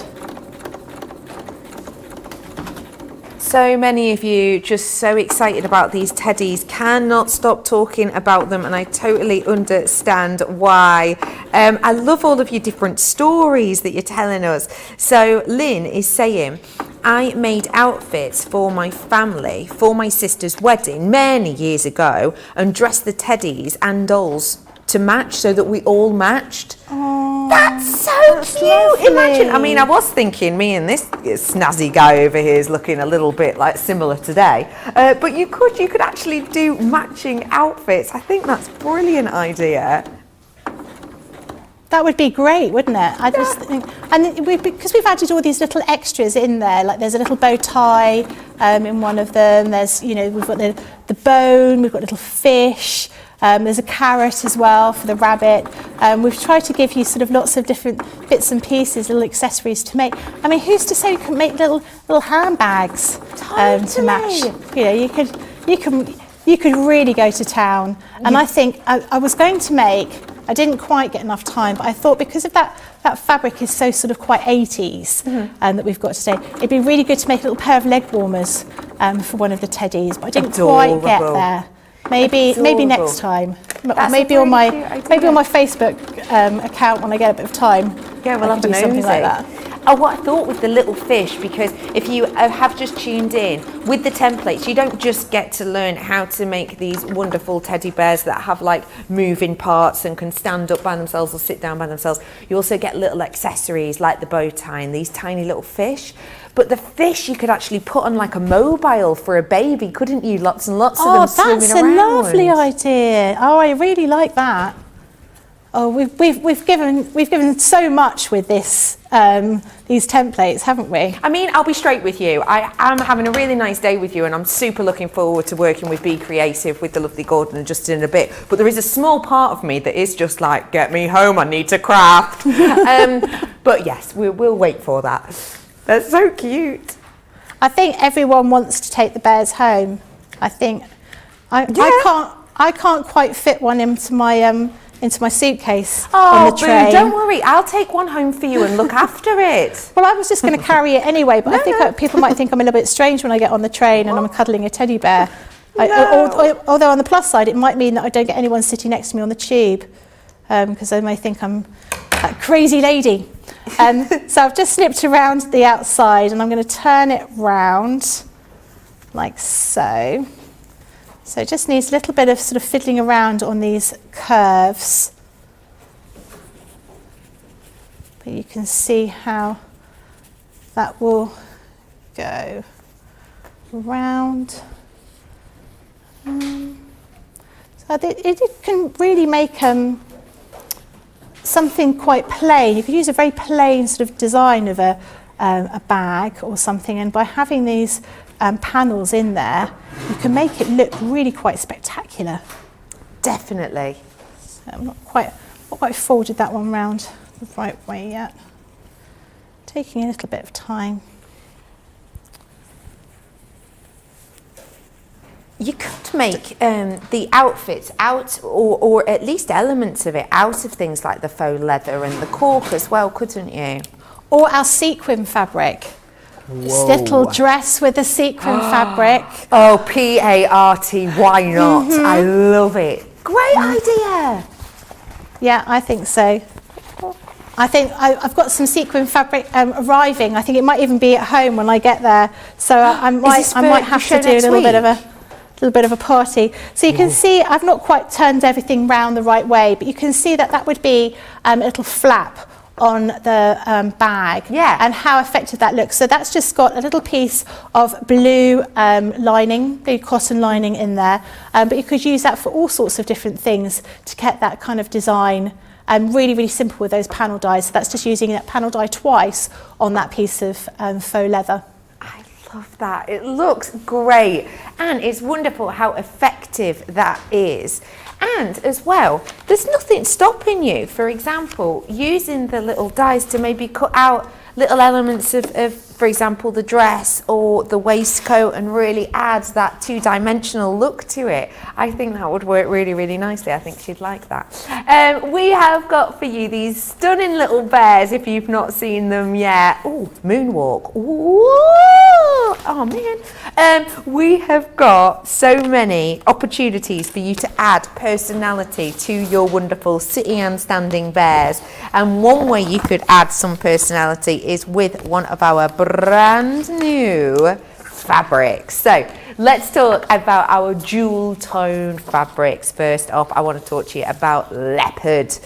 Now, some of you may or may not know, if you watch the likes of us here at CTV, or even the likes of Dragon's Den, that Sarah is known for her leopard print socks. I'm thinking that this is something she would rock as a sock, for sure. We have got for you your orange leopard, and we're bringing it to you in the per half metre. And again, if you would like to pair it, then we have got the zebra style in that same sort of colour. It is $6.99 or $10.49. Lots of people in with us from America today. Hello, lovely to see you all. If you would like to get the zebra one, then here it is. It has got that tiger print feel, obviously, so you could make two different types of teddy, for example, with this, depending on what animal you'd like it to be. Let me bring to you the teal now, and this is your teal in the zebra, in the leopard, sorry, with the leopard detail. Really nice, almost ditzy print. It's really intricate and interesting, and as I said before, one of the big colours for spring summer in fashion this year, so it could be a good one, not just for clothes but of course homeware too. Then I've got your zebra version of that teal, slightly more pepperminty on this one because you've got jewel teals here, so we've picked out the lighter element, means they pair up really nicely. And want to go on to the warmer tones as well now. It's the pink leopard, which sounds like something I would love to see at a zoo. We've got your pink leopard here now. It is a perfect sort of floral colour that we've got here. If you did want to pair it with the teal, could look quite nice in flower designs. This one again, $6.99 or $10.49. That's per half metre. Don't forget, if you get two sets of half metres, you will get one continuous full metre, so you can make outfits and the likes. And then last but by no means least, we've got the zebra for you. And again, we have got it for $6.99. Now, if you did want to create this into, for example, a lovely quilt or blanket, or you wanted something to add a little bit of rigidity, may I suggest to you that you get your hands on the batting that we've got on show for you today, because this is exactly what it helps to do. You're getting 4 pieces in this, and it is pre-cut for you, and it's workable, usable and discounted. 25% off for you today. So you've got real usability, and you can sew this by hand or you can sew it in your machine. It is kind of made for this medium, let's say. So a great one for you today at just $14.97 or $22.47. I have got half of the teddies gone. Half of the teddies have gone. They are on the way to you now to become part of your family. For those of you who've just got them sat there in your baskets, do not please miss out. If you would like to secure them, check them out now. I'm just going to remind you of exactly what is in this massive collection. It is our teddy bears, and we are bringing to you some templates so that you can create different characters with different personalities. You can make lovely little bunny rabbits, oh hello, or you can make floppy dog ears, you can make teddy bears, that's new, oh hello my little teddy bear. You have got accessory packs in here, so you've got little buttons that mean that you can make movable bears that can stand up or they can sit down.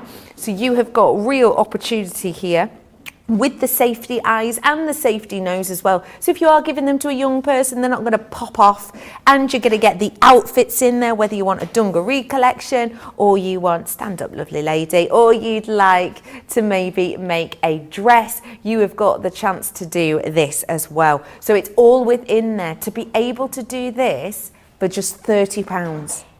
I mean, it's incredible. £30 or $39 today. That is a saving of over 15% for you. So you can seize the moment on those ones if you so wish. And don't forget, with all of the lovely fabrics we've got, you can definitely add lovely elements of fun fabric to these designs as well. If you do want to seize the moment on those ones, you absolutely can. What are we up to now? I asked myself.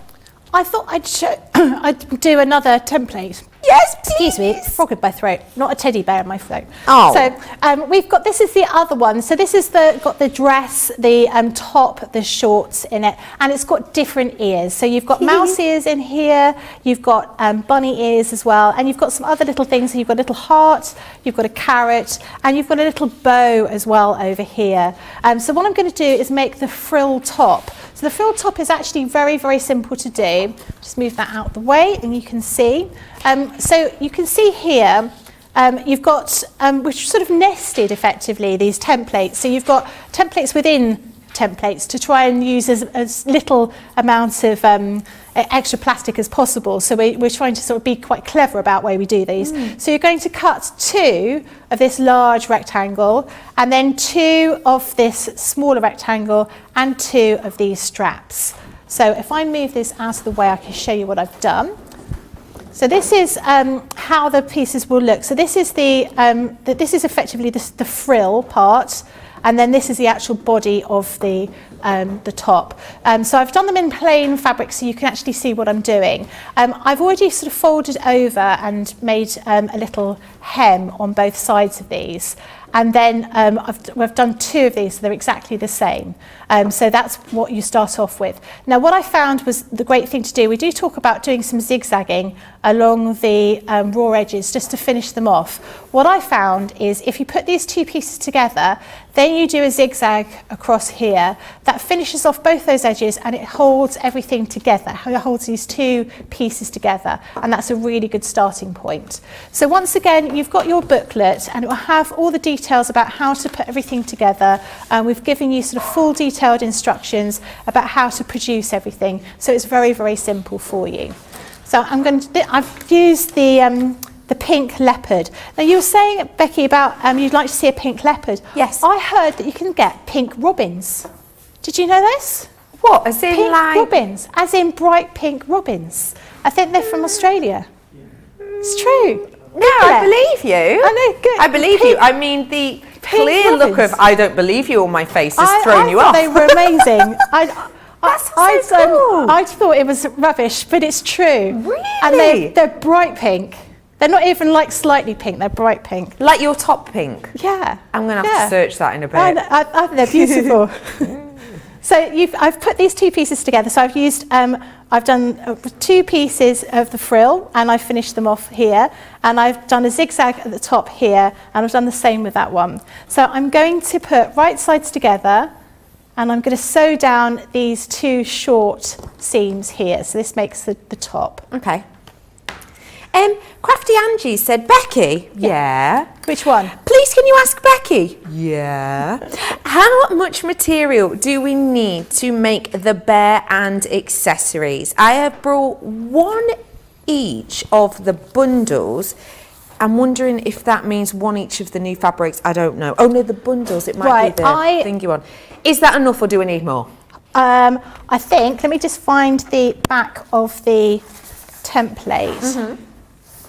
Oh, that's not down here. So it says on the back, so I can tell you. So to make a teddy, you need 1/2 metre of fabric. And then to make the clothes, if you're going to be making the dress, you need 1/2 metre of the fabric for the dress, and then fat quarters for the rest of the items. And for the dungarees, you need 1/2 metre to make the dungarees, because obviously you want to make sure that your fabric is all running in the right direction. Brilliant. But yeah, so you should be able to make, you'll be able to make a couple of teddies and some clothes. Lovely. With what you've bought. That's great.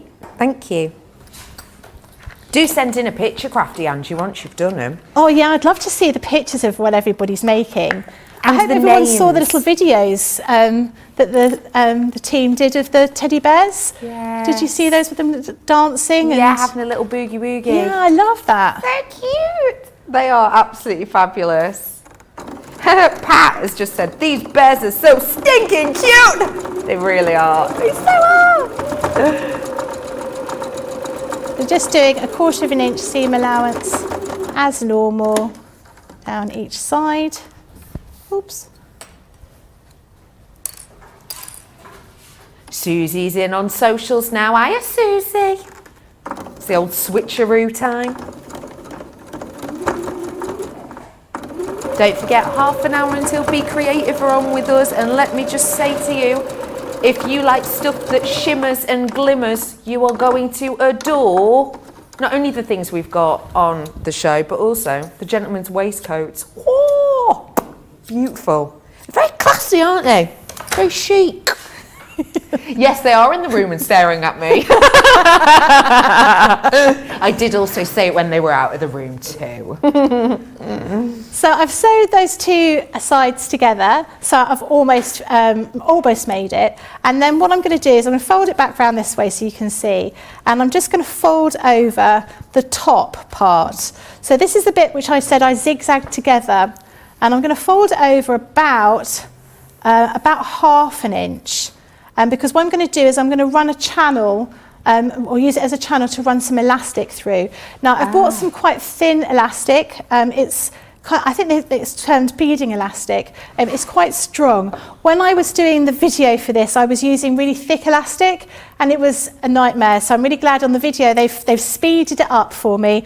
So it looks like I did it in a few moments, but actually it took forever to do. So do make sure that you've got some thin pieces of elastic to use. Okay, great. So I'm going to pin around here. And don't forget, you can watch these videos once you've got your teddies home, can't you? Yes, yeah, and actually it'd be really.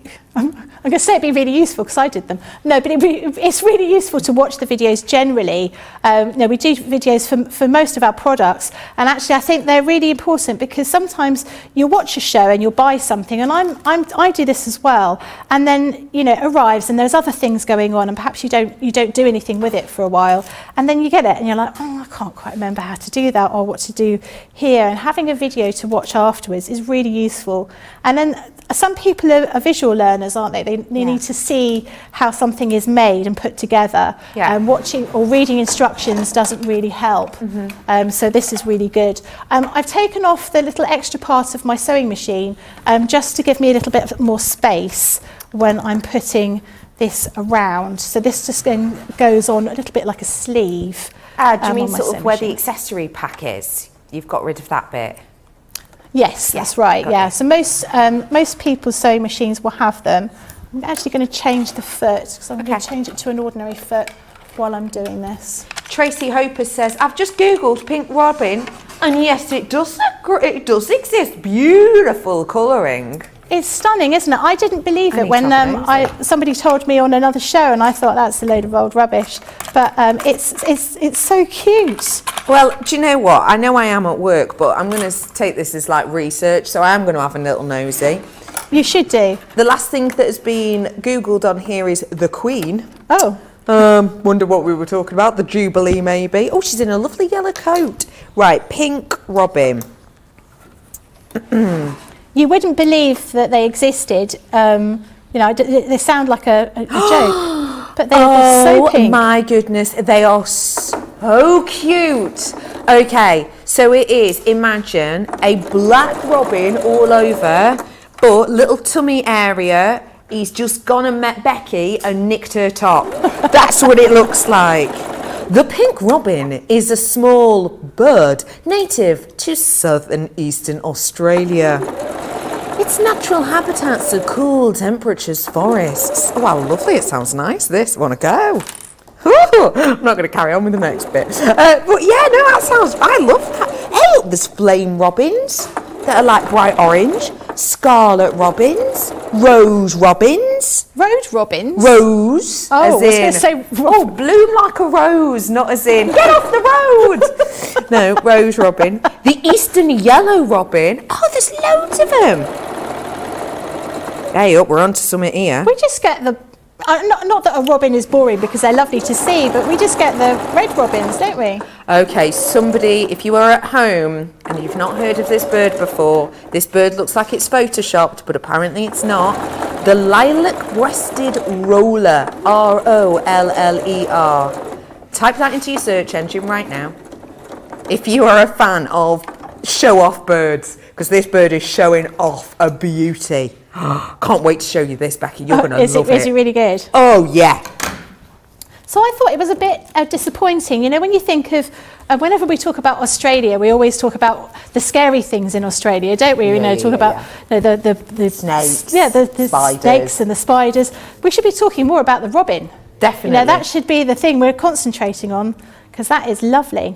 So I've put my little channel around the top of my top, and now I've got a safety pin here, and I'm just going to tie my elastic to my safety pin, and I'm going to use that to thread through that little channel to make the top.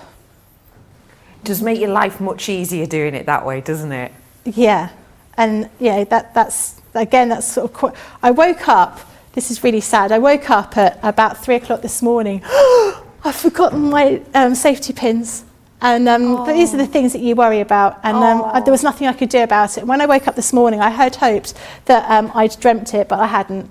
I did leave my safety pins at home. So I'm just roughly measuring how tubby my teddy is. Oh. And I'm just going to cut a little bit more elastic off. Fabulous. So, Mary is saying one of my daughters would love the cat made out of the pink leopard material. Oh. She'll be 29 next week, but it would be just her style.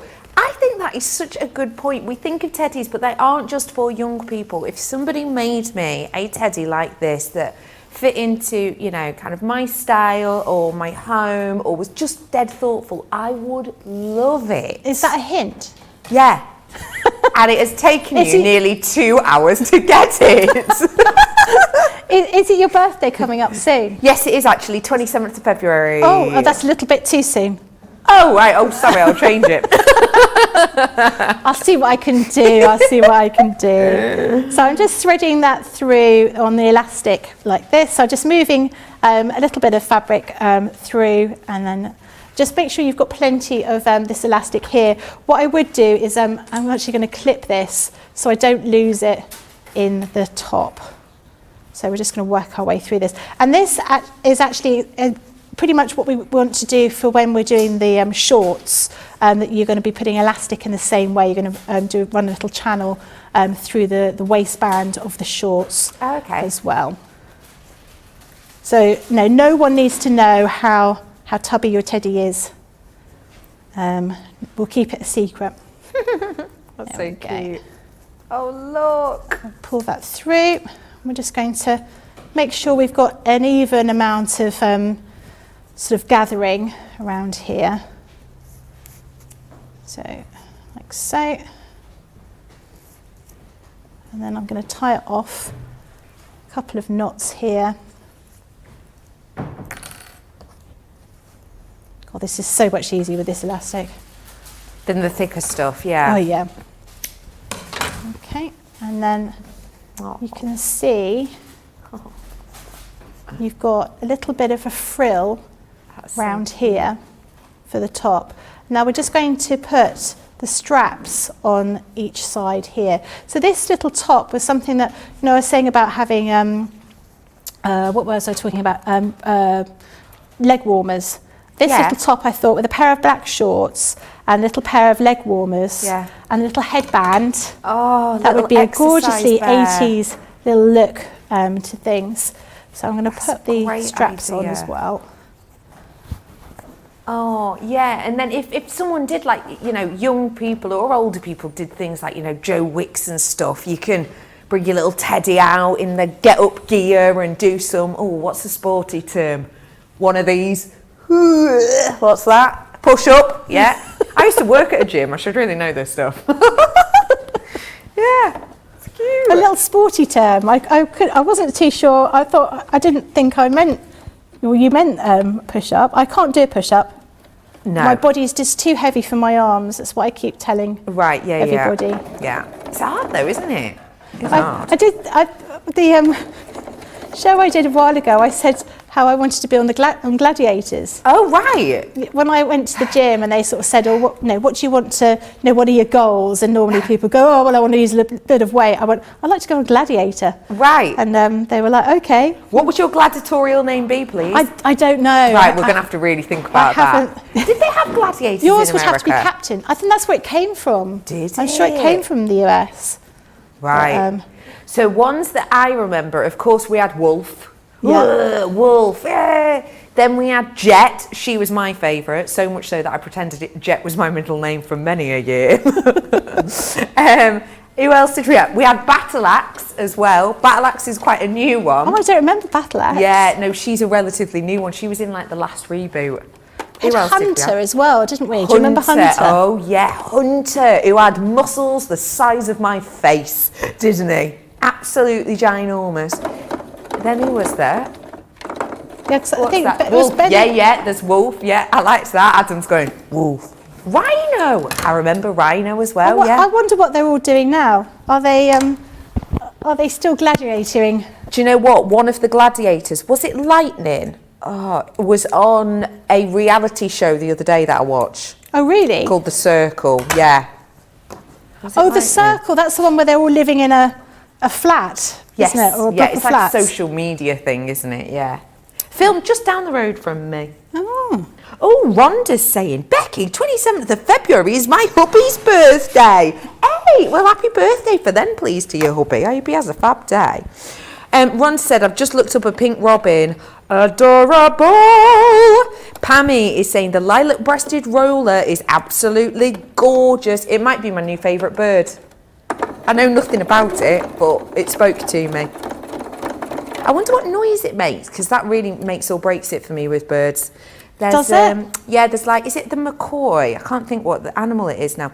But it's got like a big dome on its beak. Anyway, when I'm at the zoo and I walk past them, the noise that they make actually like scares me, so much so that I think in a previous life I might have been like the type of insect they ate. I think it's like a hornbill or something. It's a proper like, I don't know. Oh, it creeps me right out. Anyway, Lynn is saying, wow, what beautiful birds. Thanks for sharing about them. Oh, you are welcome, Lynn. It's nice for a little bit of inspiration, actually, isn't it? Yeah, I mean, maybe that's something that we should suggest that, you know, it might be good for paper packs or fabric, that we have all these unusual birds, because, you know, we look at the, you know, we didn't even know the pink robins existed. Completely. You know, maybe that's something to speak to new product development about. Yeah, definitely. Every day's a school day, especially if you're of school age. Hello to Trinkles. Good morning, Becky and Becky. Becky, can you make and sell these bears? Good question, thank you.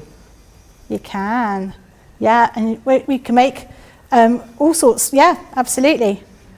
The only limit is your imagination. Absolutely. So I've finished the top. Hopefully it will fit my tubby bear.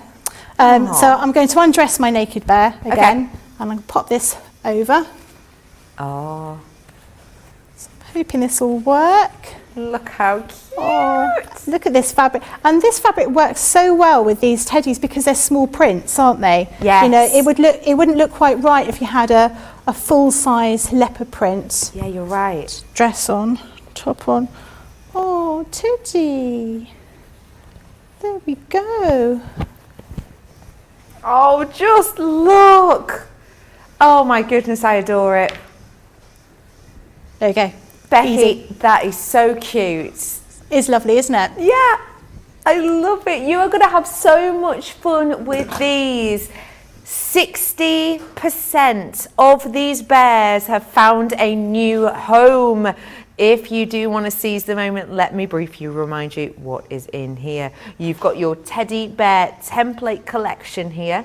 Comes with the safety accessories. Remember, these aren't just your standard normal beads that might pop off. They're safety, so if you give them to a young person, that's absolutely fine. We have got for you all of the lovely elements that you need, including the elements that kind of give it the movability with those as well. So there is so much for you to treat yourself to with this. It is just £30 or $39 that you have got your hands on here. So again, seize the moment on these if any of the teddies are speaking to you, remembering that they are articulated as well, which essentially means that they don't just sit down, they do stand up as well, and you can kind of move their arms and make them walk and all of the rest of it. So if you do want to, you can most certainly have a lot of fun with these and craft with these and create.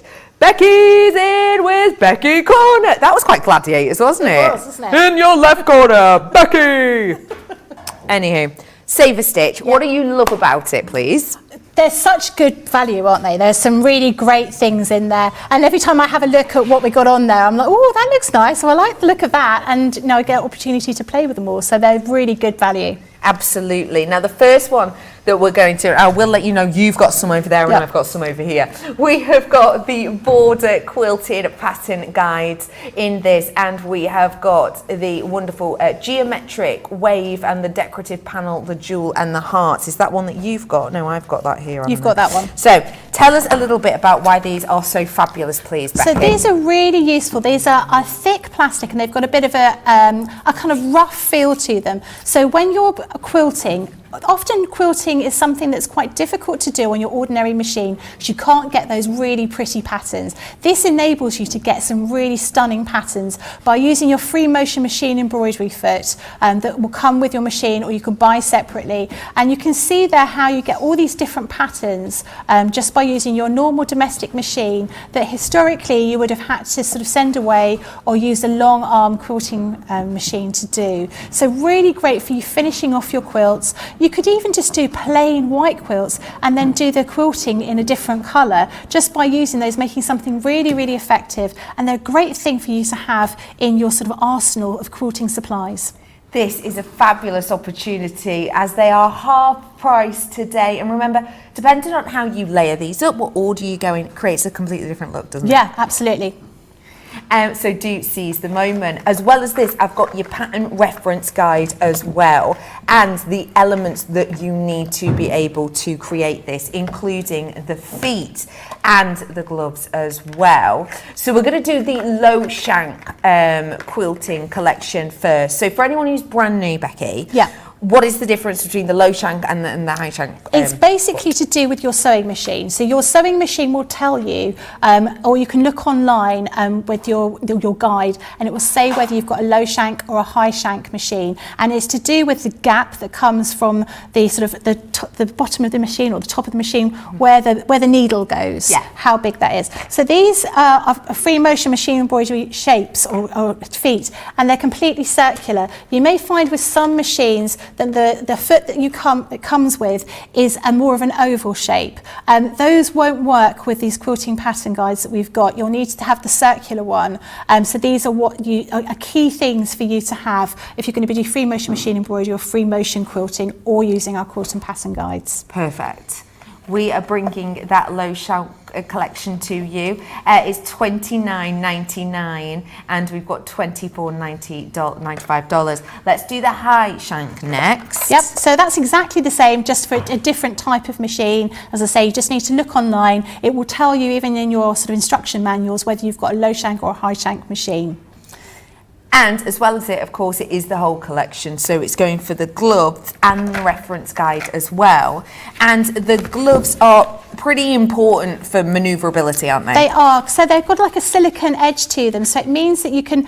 Also, when you're quilting, you don't want to have grubby hands. You want everything to be nice and clean and tidy. Okay. And this just gives you a little bit of grip on there for you to be able to do. So your quilting pattern reference guide, this gives you these marks for you to be able to work out where you want to quilt things. It's really useful if you're using a rotating guide as well, so you can make sure you get everything in exactly the right place. You have got all of that within this collection, and again, just $29.99 or $24.95. So if you do want to seize the moment on that, now is your chance. And again, if you aren't entirely sure which foot to get, do have a little look in your, book, for example. Let's talk patchwork next. And I am the type of person that goes, more colours, more fabric, I'm in. And this is colour and fabric massive.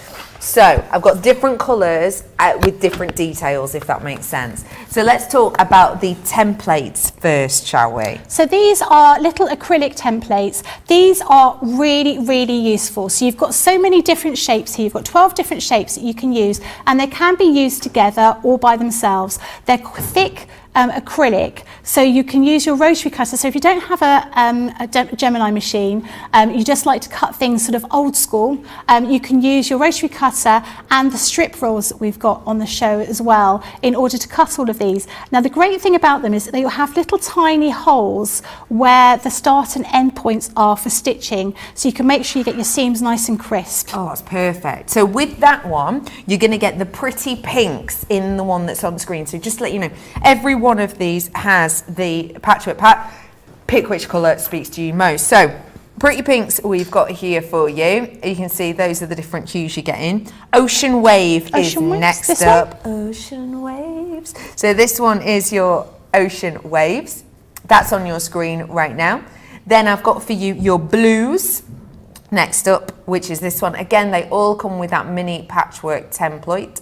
Then I'm bringing to you your glorious greens in this collection on your screen. Don't forget, all fantastic discounts, all fantastic deals, just different colours. And then we've got your marvellous Merlot. Oh, don't mind if I do. So you've got that one there as well. Again, pick your colours and go for it. Let's talk more about these teddy bears, because so many people like Stephanie's going, hi everyone, sorry I'm so late. These are adorable. There are just so many people talking about these wonderful, wonderful teddies.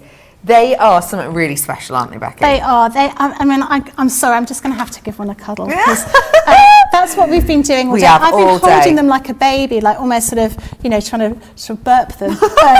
And they don't do things like that. These are just teddies, but they are absolutely gorgeous. And these templates are going to last plenty of time. They're not paper. They are made of an acetate kind of plastic, so they're going to last. You're going to be able to get so much use out of them, even if you don't have children. We've come up with so many different ideas about the opportunities you can use for making these. They are just gorgeous, and having those templates with all those little clothes to make for them, you're going to have the best dressed teddies in the street. Most certainly. And the fact that you could add other elements to them, as we were saying, to make them doorstops, to make them smell nice, to make them so that they have the same matching outfits as you, the fact that you can upcycle old fabrics, you can just make these absolutely one-off.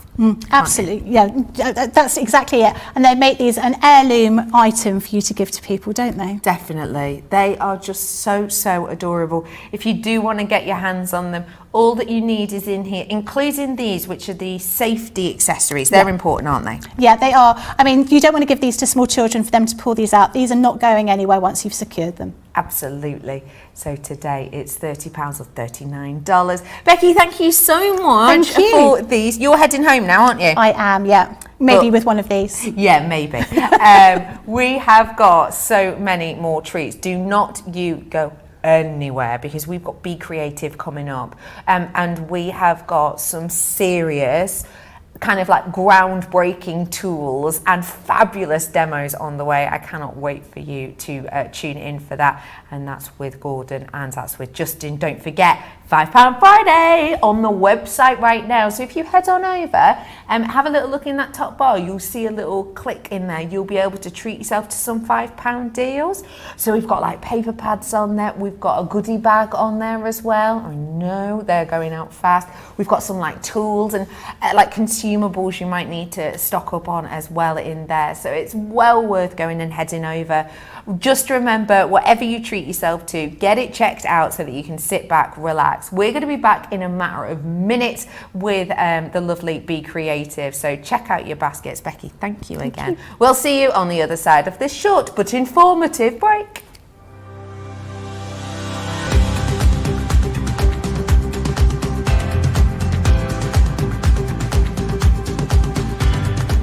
Welcome to Club Inspire, the crafters companion community where you can feed your crafty obsession.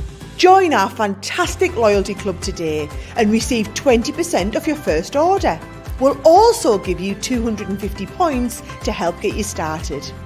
Other benefits of joining Club Inspire include exclusive special offers and discounts for Club Inspire members only, exclusive sneak peek previews of brand new product launches, and of course the Club Inspire community group on Facebook, where you can access exclusive content such as downloads, offers and inspiration, and of course you can chat and share your makes with other members.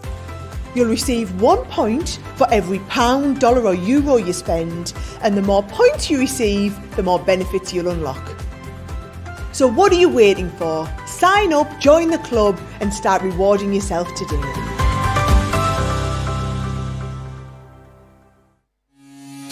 Quick Buy, all your crafty must-haves in a flash.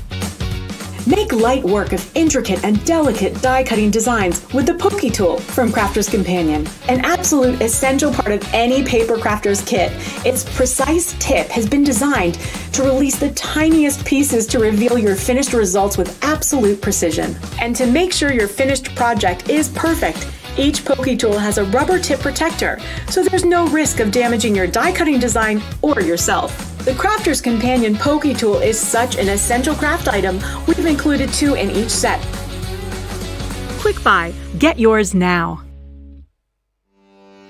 Welcome to Crafters TV. With more than 35 hours of live shows each week, it's your home for all things craft. We shine the spotlight on new and innovative crafting products with live tutorials and demonstrations. Join our family of craft experts where fun happens every day. Quiet. The neighbours. I'm all out of Zoom. I'm so lost without you. I'm not singing. Lisa, if you email in, don't send a picture of your air fryer. Make sure it's something creative. Get creative and craft along. With our amazing deals, your next craft project is just a click away. Tune in live 7 days a week, or you can watch us on catch up at crafterscompanion.com, Facebook, or our YouTube channels. You can chat to us, craft along, and meet new friends by joining our online crafting community. You entertain us. You give us a community to talk, in the chat. That wouldn't happen without you guys. It's like Crafters Companion is magical. There's magic here. Joy, there's not a dry eye in the studio here. Debbie's welling up, I'm welling up. There's a show for every type of crafter, from first-time dabblers to full-time makers. Crafters TV. Create every day. Hello and welcome back to Crafters TV. How is your day going? Do you need a little bit more zing, a little bit more zest, a little bit more vava and voom? Well, you are totally in the right place because we have got the wonderful Be Creative with us. Now, I just need to start out by saying some of these items are so popular that actually some of the bundles and elements like that we've had are gone. It is so imperative that you head on over to the website right now and snap up those treats that you need, because otherwise you may well miss out. So if there's anything you've had your peepers on, then definitely head on over to the website right now. If you have not seen this incredible brand company before, get ready, because there are elements in here that are so unique and individual and, in all honesty, groundbreaking. So we are going to be introducing you to the fabulous Gordon and the wonderful Justin in just a moment. For now though, Gordon, it's lovely to be with you today. How are you? I am great, thank you. Yeah, wonderful. We have got so many of our lovely American friends and families tuning in just now. Fantastic. So for anyone who missed your earlier show, can you tell us a little bit about Be Creative? Yeah, I will do. Well, personally, I've been in the craft industry for 22 years. As Be Creative, we've been in the industry for 7 years, because 7 years ago we changed our name, and the whole idea was to start designing and producing our own products. So we've been doing that for at least 7 years now. That's when we started developing the Be Creative brand. However, some of our products we have here today, especially my number one product that you'll see in a minute, Spray Emboss, is now in its 17th year. And Spray Emboss is one of the top selling standalone craft products in the world. We sell it all over the world, and even after 7 years, it keeps going, it never stops. So, drives me mad. This is kind of a groundbreaking element here that actually can change the personality almost of products that you are working with. If you've not seen this before, I'm just going to give you the stats, because I know as soon as we dive into this demo, it is going to go, whoa, I need it, I want it. Your details on this today is you're getting 2 sets of your Spray Emboss, so 2 packs, 250ml in each, and you're getting a saving of over 15%.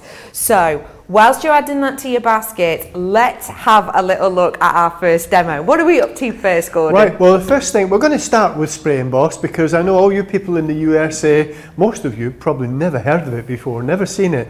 All the people over here in the UK, well, I always expect most of them have seen it, but every day takes me by surprise, and of course they haven't. So here we have Spray Emboss, my little black bottle. It's a bottle of magic, really.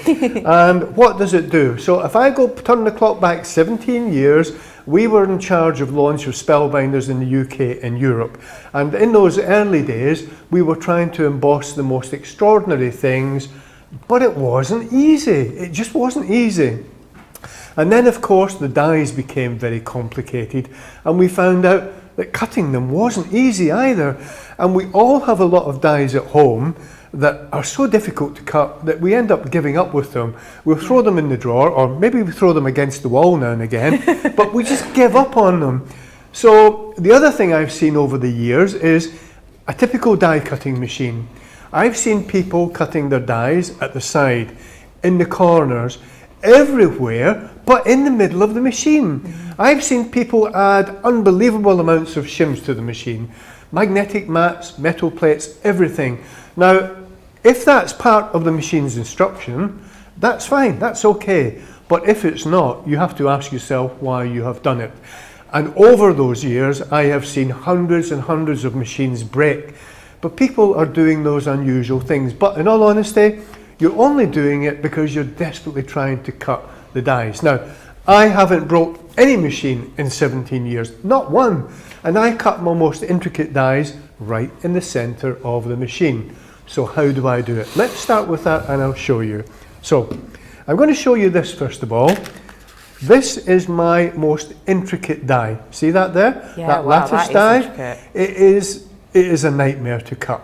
Now, I could run this through the machine about 10 times before I get it to cut.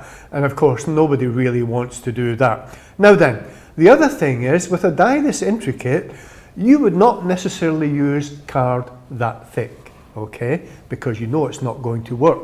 But guess what? Let me show you this. This is my card, and my card is 320 grams. Wow. Now, I'm not sure what that is in the USA, but it's thick, very thick. So 320 gram card, a die like that, they just do not go. So let's have a look. Now, I have my machine here. It could be any machine, okay? It could be electronic machine, any machine, but this is my go-to machine that I like to use. So I feel comfortable with it, and we're going to use this one here. So let's just get ready. So I have my plates all ready. Only what comes with the machine, nothing extra. So the first thing we're going to look at is what you all do at home. And remember, this is 320 gram card we're going to use. I'm going to put my die right in the middle, my card right in the middle, and close up with the top plate. And we're going to run it back and forward, okay? Just like you do at home, and then let's have a look at what happens. So we'll go forward once, and we'll quickly go back the way, and then we'll stop, and we'll have a look. Okay. But I'm sure you all know what's going to happen. So there is the first run through the machine. Let me try and get that. Oh, where are we? There we are. That's it. Can we see that? There we go. We got you. So that has not cut. That's useless. No. So what do you do at home when that doesn't happen? Well, I know what you all do. You turn everything 180 degrees and you do it again. Yes. So let's do that. Back in the center of the machine. So I'm only replicating what everybody tries to do at home to try and get their awkward dies to cut. But remember, I am using 320 gram heavyweight card. The reason I'm doing that is I want to show you something. I want to show you that I'm not cheating. I'm not making this simple for myself. Let me take that. Where are we? Let me just hold that there for a second. Sit down, yeah, we're good. Yeah, there we are. We'll get used to this. So there is after twice. So the proof is in the pudding. Yeah. Let's just do that. And there we go. That's what you all get. And that is no good to anyone. No good at all. No. So let's put this piece of card down here. I'm just going to make a noise for a second. Just going to do that. Get all the bits out of my die. The noise we all know so well. Yeah. So same piece of card. Well, different piece of card, but where are we? There we are. I'll get used to that. 320 gram card again. Yeah. Okay? The same weight of card, the same die. Let's do the same again. Okay. Right in the center of the machine. But this time we're going to do something different. Now, I have my card in my hand and I have the spray emboss. I push the little lever on the front to open the bottle. We hold this about 12 inches away from the card, about there. Okay. And this is a very fine mist spray. And what we have to do, we spritz it one side, we turn it over, and we spritz it the second side. Now, it's a very fine mist spray. Nothing's dripping off the card, because if you do that, you've gone way overboard, okay? It's a light spritzing both sides, paying attention to the part that's going to cut. No point spraying the side if the die is only going to cut in the center. So don't waste your spray emboss. It's a valuable thing. So what we do is we leave it about 30 seconds. That's my golden rule. Now, you can leave it longer. You can actually leave it to dry, which only takes a few minutes, and then you can do what I'm going to do. So you could do all your card the night before, ready for the next day when you're doing your die cutting. It will still work. So watch what we're going to do. So die, card, let's close up. We're going to do exactly the same as we did before. Run it through the machine, forward and back, and then we'll stop again and we'll have a look at what's happened. Now, what the spray emboss does, by the way, it interacts with the fibres in an extraordinary way, and it changes the makeup of the fibres. Okay? It's an extraordinary product. It's the only product that will do this. So let me just hold that there again until we pick that up. Yeah. I'll just hold There it we there go. for a second. Right. Now, you can clearly see, compared to the last time, let me hold this here, there's the one that was run twice. It did not cut. No. There's the one that has run through once. Can you see the difference already? Yeah. But we're going to replicate what we did the first time. But at this point, I'm going to give you my top tip for the most awkward of dies. So at this point, if you have a die that has died on you, it might be a die that has a faulty cutting edge, because they do exist. I want to show you how to solve your big problem. Okay. So at this point, that's great. I'm quite happy with that. But if you've got one of those really awful dies, you take that, you hold it there, that's embedded in the card. You take your spray emboss 12 inches away, you aim it at the part that's not cutting, you give it a quick, simple blast onto that area. And we're going to do the same as we did the first time. Remember, we turned at 180 degrees? Yeah. So we'll do that. We put it smack bang in the middle of the machine again, and let's run it forward and back again. Now, a lot of the time, you will not have to do what I've just done there. I've just done that to make sure you know how to sort out a die that is one of those nightmare dies. And believe me, they do exist. This one is bad enough, but I have seen worse. Wow. Yeah. So there we have a look. Let's take that out of the machine. Let me just hold that again. Right, the proof is in the pudding. So we have that there. We know what happened with that. Let's see what we can do with this one. Let me just do that. Oh, that wow. Okay, now don't worry about these pieces here, because they're all cut. Every one of those is cut. See them all just falling out like that? Amazing. Every piece is cut perfectly. Wow. So we have that, which you're all used to, and we have that. Now, spray emboss dries in about a minute. It has no effect on anything you will do with your card. All your colouring and everything is the same as usual, but in some ways, the fact that spray emboss has been on your card will actually enhance your colours, make them even better. So spray emboss does all that, solves all your die cutting problems. Now, what about stencils? Because the name implies that spray emboss was done for embossing reasons, yeah? Not really cutting. Solving the cutting problem came later. So this time what we're going to do, I have a plastic or a mylar stencil, just a flimsy stencil. I have a piece of 300 gram black card this time, because I'm going to show you a couple of things now. Okay. So what we're going to do again, we're going to do the same as we did before. I'm going to take the black card, and I'm going to take the spray emboss, okay. Now I'm going to put a bit more on this one, because we're using a big stencil here that's going to cover a big area. There we are.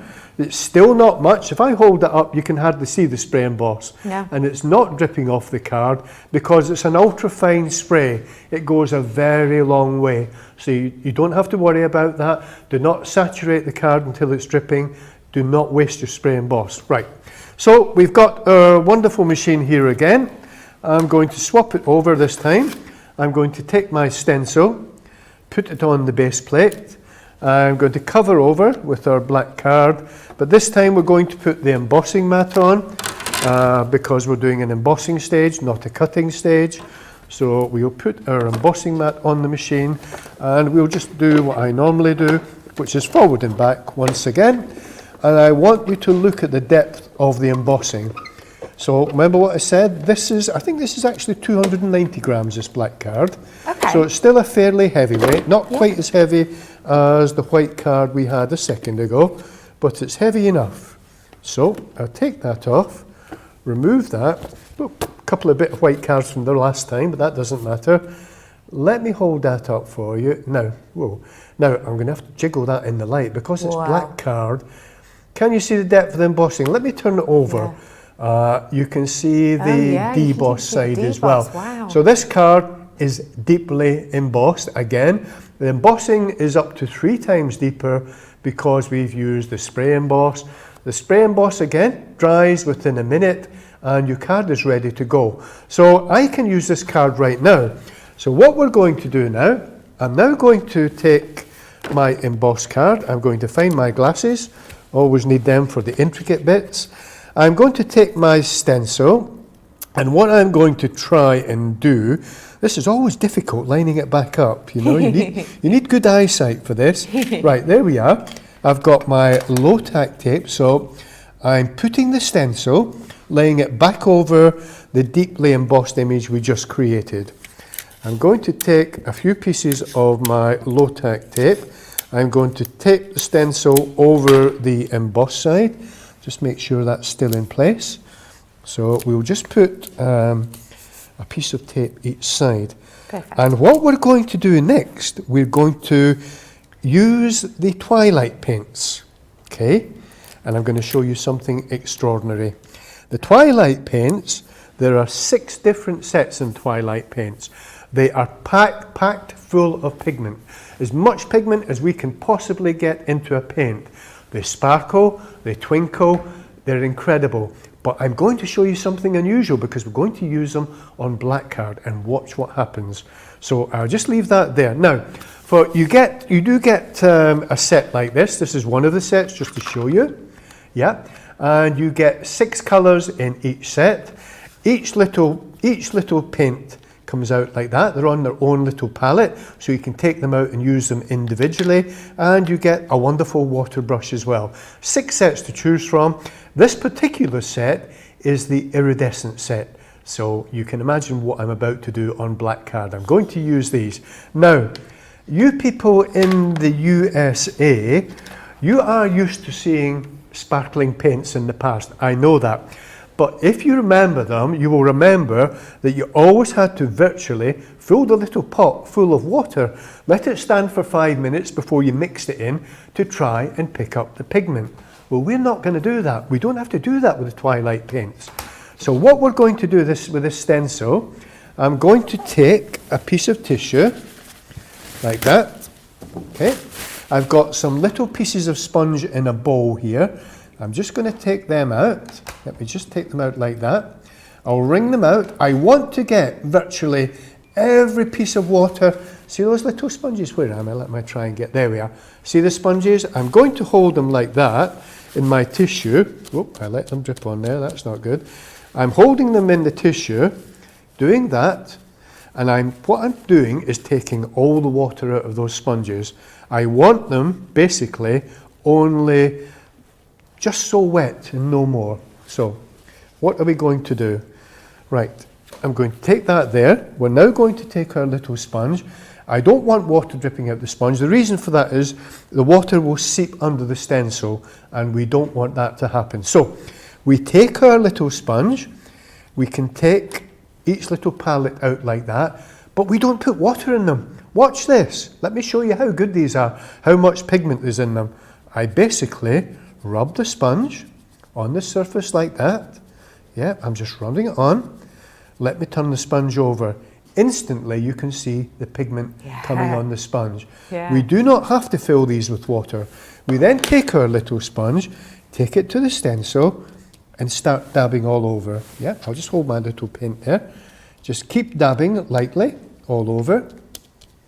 Yeah, just keep going like that. Yeah, just keep pressing down.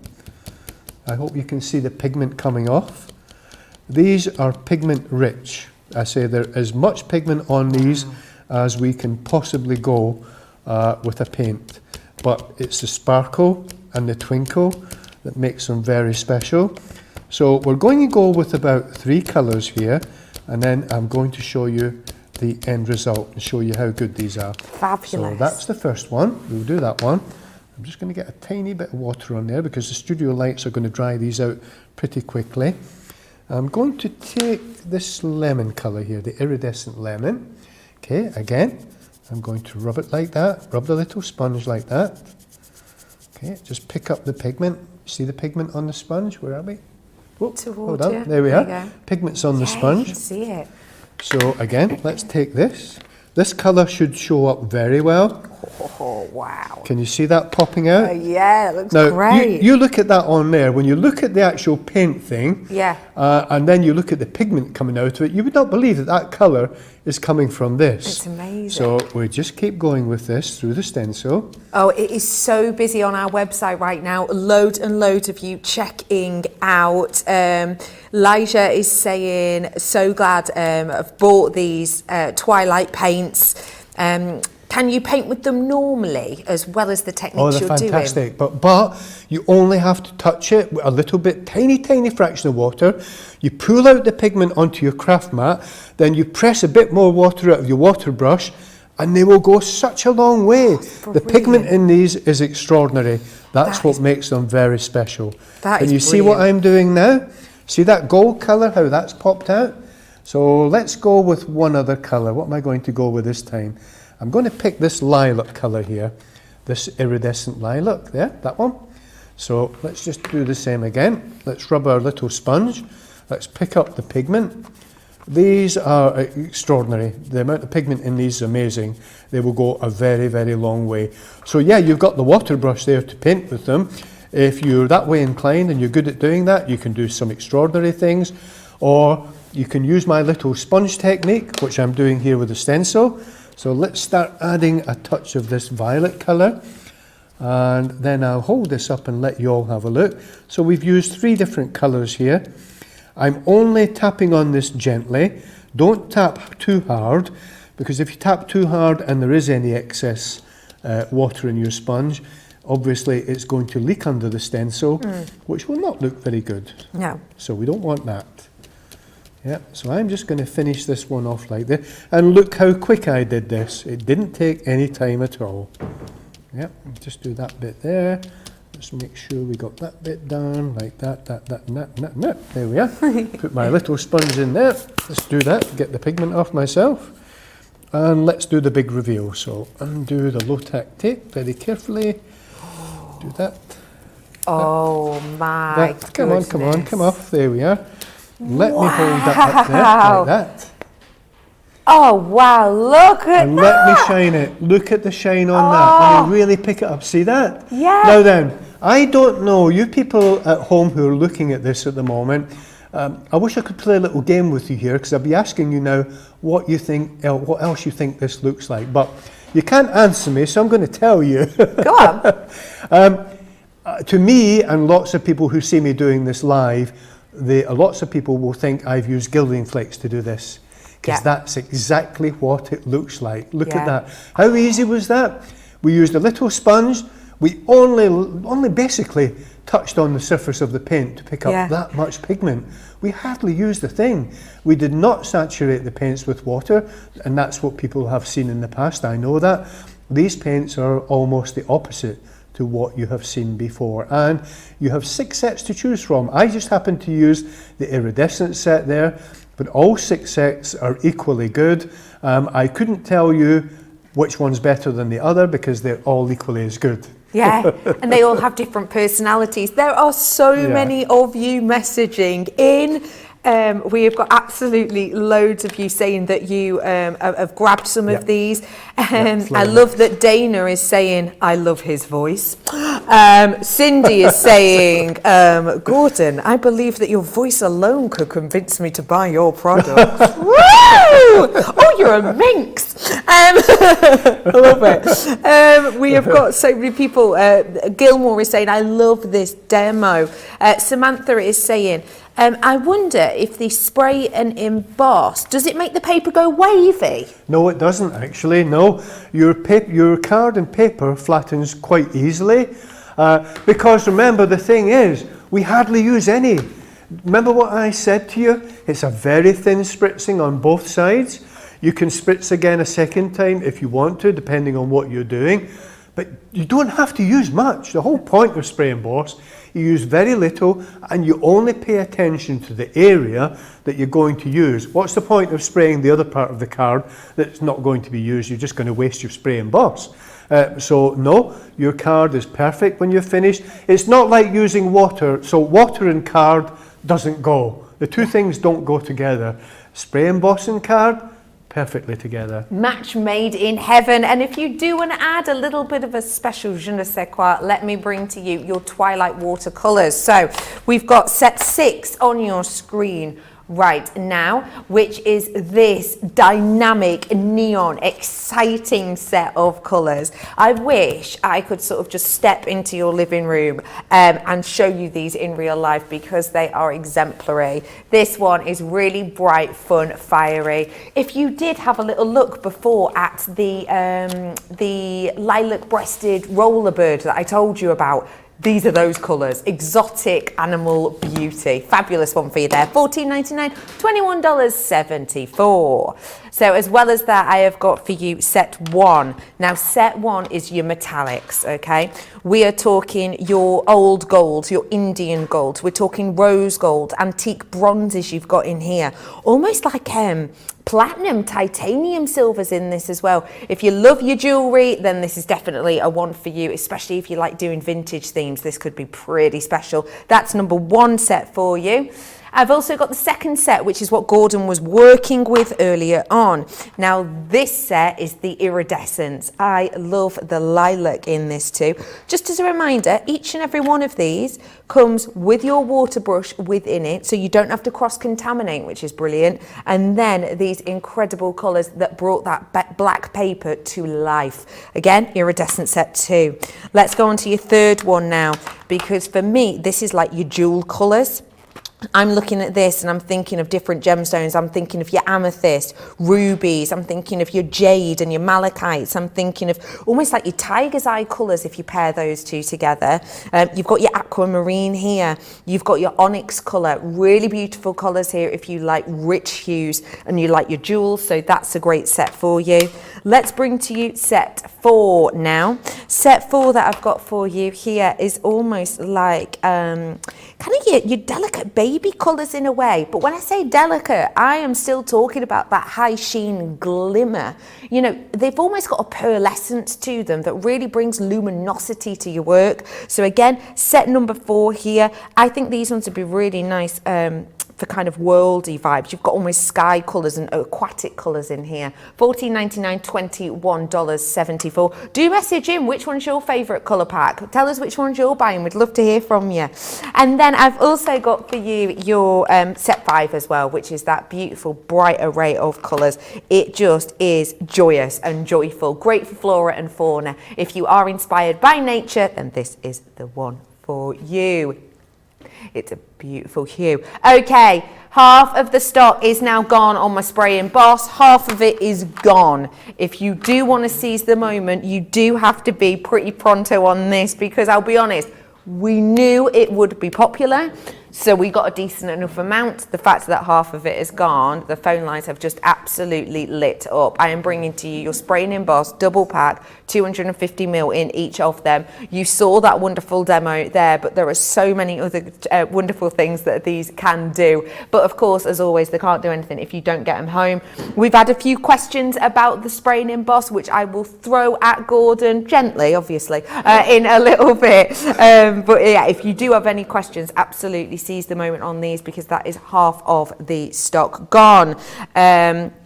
Loads of you in touch talking about OMG, watercolours are my weakness, I'm going to need to treat myself to these. Lots of you saying I'm so excited I managed to get the spray and emboss. If you would like to get in touch with us, it's our social medias that you want to head on over to, YouTube, Facebook and all the rest of it. For now though, should we see what else we could do with Gordon? Right, so we're back to spray and emboss again. Now, the other most important thing, most important use of spray and emboss is what I'm about to show you now. And I would say at the moment, in the UK especially, it's the #1 use for spray and emboss. Think about shaping your flowers. Think about shaping things like leaves. In fact, think about shaping any die cut to give it a 3D look. And think about how could you possibly do that so that it holds that shape? Well, you're all thinking now, well, you can't. Because the problem is, when you make a flower and everything, if you send it through the post in an envelope or something, you know it gets to the other end squashed. It doesn't get there the way it left. So how can we solve that problem? This is the secret to spray emboss, what I'm going to show you next. So I have one of our poppy die cuts here. This is the largest one from the set. And I have water reactive ink pads here. I've got 3. I've picked 3 colours that are sort of more or less poppy colours, but a poppy can be any colour really. And I'm going to use my wizzy tool to do this, by the way. The wizzy tool has 2 different settings, but Justin, I'm not going to say too much about the wizzy. Justin is the expert on that, and he'll be showing that in a few minutes. But I'm just going to take the pad on there. Yep, the sponge pad. So I'm going to dab it into my ink pad like that. I'm going to start it spinning. Yep, I'm going to just cover on the first speed, and all I'm going to do is very lightly touch the card. Now then, don't think I'm an expert on this, because in this part I'm not. Justin's the expert. And you might think, well, that looks like a bit of a mess he's making. And of course you'd be absolutely right, because like most people, I am totally useless at blending. But guess what? I don't have to be good at blending. So you're now asking, why is that, Gordon? Well, hold on a minute, just let me show you. Right, so I picked up a second colour, let's let it go again. Let's just skim over there like that. Okay, I'm just making sure I'm covering every bit of this die cut. But as you can see, I'm doing this willy-nilly, adding colour. I'm now going to change my pad. Oops. I'm going to take another pad. It just clicks on and off like that, nothing to it. Now I'm going to add this purple colour, because a lot of poppies are purple, aren't they? So let's add in some purple. Lovely. Pick that up. Let's start it whizzing again. Oh yeah, this is fantastic. So we just add our purple willy-nilly like that. Remember what I said, there's no rhyme or reason. You don't have to be an expert at blending. I am most certainly not. I'm just flicking the wizzy tool. The wizzy tool does it for me anyway, because it spins round. I'm just adding colour here, there and everywhere, making sure I've covered all the white parts. So let's stop that now. Let me just move my ink pads out of the way, because I'm always getting covered in ink. Oh, me too. Move that out of the way, move that. So let me show you what I've just done. Have a look at that. And that is rubbish. It's absolute rubbish. You would think, oh my God, did the little kid do that? And you'd probably be right. But we're not finished, are we? What are we going to do now? So I put that down there, and we grab the spray emboss, and I aim it at the die cut. Watch this. Okay? I just spritz away like this. Okay? It's up to you. You can put as little as much as you want. Just make sure the die cut is covered. Okay. Okay. Leave that for a second. I'm just going to grab a piece of tissue, try and do my housekeeping, as they say. I'm always getting in trouble for not doing this either. I'm always getting in trouble for making a mess. But there we go. I am not exactly a tidy crafter. Now then, I think you can already see what's happening to those colours. Yeah. Okay. Remember what I said? I just put those colours on willy-nilly. I don't have to be good at blending. So, watch what we're going to do next. I'm going to take my die cut again, and we're now going to take the reverse. I'm going to take my spray emboss. Right. Yep, I can do it there.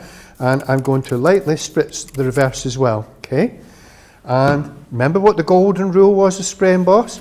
Let it sink in for about 30 seconds, yeah? Yeah. Which is why I'm sort of ranting on a little bit. I'm just trying to use up that 30 seconds. Annie is just asking, does the spray emboss work in embossing folders too? Yes, and later on, once Justin done his wizzy, I might come back and show you that. Perfect. Because the problem with embossing folders, especially the big A4 folders, you will notice that the centre of the folder is never as deep as the embossing on the outside. I will show you how to solve that problem. Oh, I love it. Right, so stay tuned. we take our little mat like this, we put our flower on there like that, and we start to add shape like this. Okay? Right. Now then, you can take as long over this as you want, or you can do it as quick as you want. It's entirely up to you. So I'm just adding shape like this using my ball tool. Yeah. Yeah, you can see it's... Yeah. But curly. everyone has a different way of shaping flowers. I understand that, and I know my way is not that great. Some people will go, well, but then again, is there such a thing as a perfect flower? No, there isn't. Absolutely not. So let me put that down Especially here. poppies. Now then, you might think I'm now going to let that dry on its own, but we can't do that. We now have to take our heat gun and we have to speed dry it. So we apply heat like this from one side. Okay, you must use your heat gun to do this. I'm quickly going to flick that over, add a bit of heat from the other side, then quickly stop, take my letter embossing mat again, just before it dries thoroughly. I'm just going to add a little bit more shape to that, like that. Okay, this is my final go. Remove that again, give it another blast of the heat and dry it thoroughly. It only takes seconds, so just bear with me a minute. Just let me let this dry. And then I'm going to show you a couple of things. And this is the magic, this really is the magic of spray emboss. And here in the UK, it's the main reason people buy it at the moment, for sculpting their flowers, for making die cuts look 3D, for making leaves, little scrolls, anything you want to shape. So, first thing to look at, let me hold that up. Look at the blending now. That's See that magical. blending? You could not do that. You could not do that by yourself. You could not get it to look like that. The spray emboss has done the blending for you. But what else can you see? Let me put that down. I'll tell you what, I'm going to get close to this with my microphone and I'm going to drop it. Can you hear that? Wow. Does that sound like plastic? Yeah, it doesn't sound like paper at all. Right, watch this. If I do that, I can't flatten it. Wow. So, the spray emboss, by speed drying it, the card goes almost like a piece of plastic. It holds its shape. It will not lose that shape. Let me quickly show you this as well. Now, that's just one piece from the poppy set. I'm going to hold, can you see that? Whoa. Okay, that whole thing has been shaped. It's all gone rigid like that we've done there. But that is not 320 gram card. This one was made out of copy paper. No Ordinary way. copy paper. It done the spray emboss, has done all the shaping, made it the same thing. It holds its shape. All that done with spray emboss, and that is simple copy paper. That's all that is. Amazing. It really is magic in a bottle. Yeah. And do you know what? Mary Pat says magic in a little black bottle. Yeah. That is incredible. We have got so many people nattering about these. If you want to get your spray packs, you've got a double set here on your screen. So do seize the moment on that. I will let you know as well. Okay. We've got those dies if you want them available on our website too. So we'll bring these to you now. Actually, these are the big ones. They're called. They're big ones cutting dies. The dies are compatible with most of your die cutting machines, whether you've got your Gemini or whatever else it might be. And these are what Lovely Gordon made to create that design we've just been looking at. So if you do want these ones, we'll grab the graphics in for you now. But it was the largest one that Gordon showed us just how magically the sort of spray and emboss can create. And then if you wanted to do like the copy 3D flower, you're going to use all of those elements and layer them up. It is a discount and a half today, I'll tell you that. 20% saving for us. So do seize the moment. Now, one cool bit of kit you will possibly be aware of, because let's face it, this is kind of another of Be Creative's kind of groundbreaking elements. We have got for you the wonderful Stampers Friend Pro. Now this as a tool is a game changer, and I know quite a lot of you will have heard about it before, but if you have not seen this yet, oh wow, prepare to be blown away. This is what we've got for you. We're going to have a demo with it in a second, but for now let me just remind you, you have got that massive Stampers Friend Pro. It's a huge size for you. You've got your guidelines in here, your magnets in here. It's serious stampability time after time. Just £48.99 or $71 for today. And this really is a game changer, isn't it, Gordon? Yeah, well, first thing, see when you've got that in front of you there? See that. Can you see the two stamp images on the front? Yeah. Those are two of our high definition multi-layer stamps.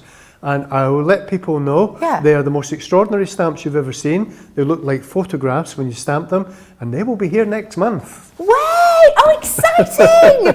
Exclusive! This just in! Thanks, Gordon. So, This is the new Stampers Friend Pro. It's the third version of our stamping platform. Through the pandemic, this has taken me 12 months to develop. Wow. We looked at every stamping platform in the world. We looked at all the problems people were having with stamping platforms. And the problems were that when people stamp, especially with a big stamp, it's quite difficult. And you're pressing and you're pressing and you're pressing. And then you find you lift the lid up and you've missed bits and you have to do it again and you have to do it again. And we wondered why this was happening with so many stamping platforms. Well, it happened a bit with our old platform as well. What it came down to was this. It came down to the materials that the stamping platforms are made of. And most of them are made from plastic, which is made from a mold. And as you press down, what happens to plastic? Plastic will move, it expands. So you end up with like a dip in the middle as you're pressing down. That's the part that stamps. The other parts sometimes get missed. We had to think about how we were going to solve that problem. And we went through the mill trying to do it. We made a new mold and it did not work because it had the same problem. The only thing we could do was to make this out of much tougher materials that were not made in a mold. So we set about doing that. Then all the pieces were cut by hand and then all the pieces have to be assembled together. So what we have done, we think we have made the strongest stamping platform in the world. And the reason for that is you will get a perfect stamped image every time. So I'm going to do this for you. Oh, incidentally, it has a foam base on there. You remove the foam base for using rubber stamps. The foam base goes back in for using clear stamps. Oh, great. One other thing, if I turn it over, the back of the tool here is also magnetic. So if you want to do all your colouring and everything on the back, you can do that too. That's you can use brilliant. both sides. So we're going to put this piece of A4 card. Incidentally, for you people in America, our A4 size is slightly bigger than your US letter size. So US letter size is no problem about going in here. This is our A4 card. Put that right in there.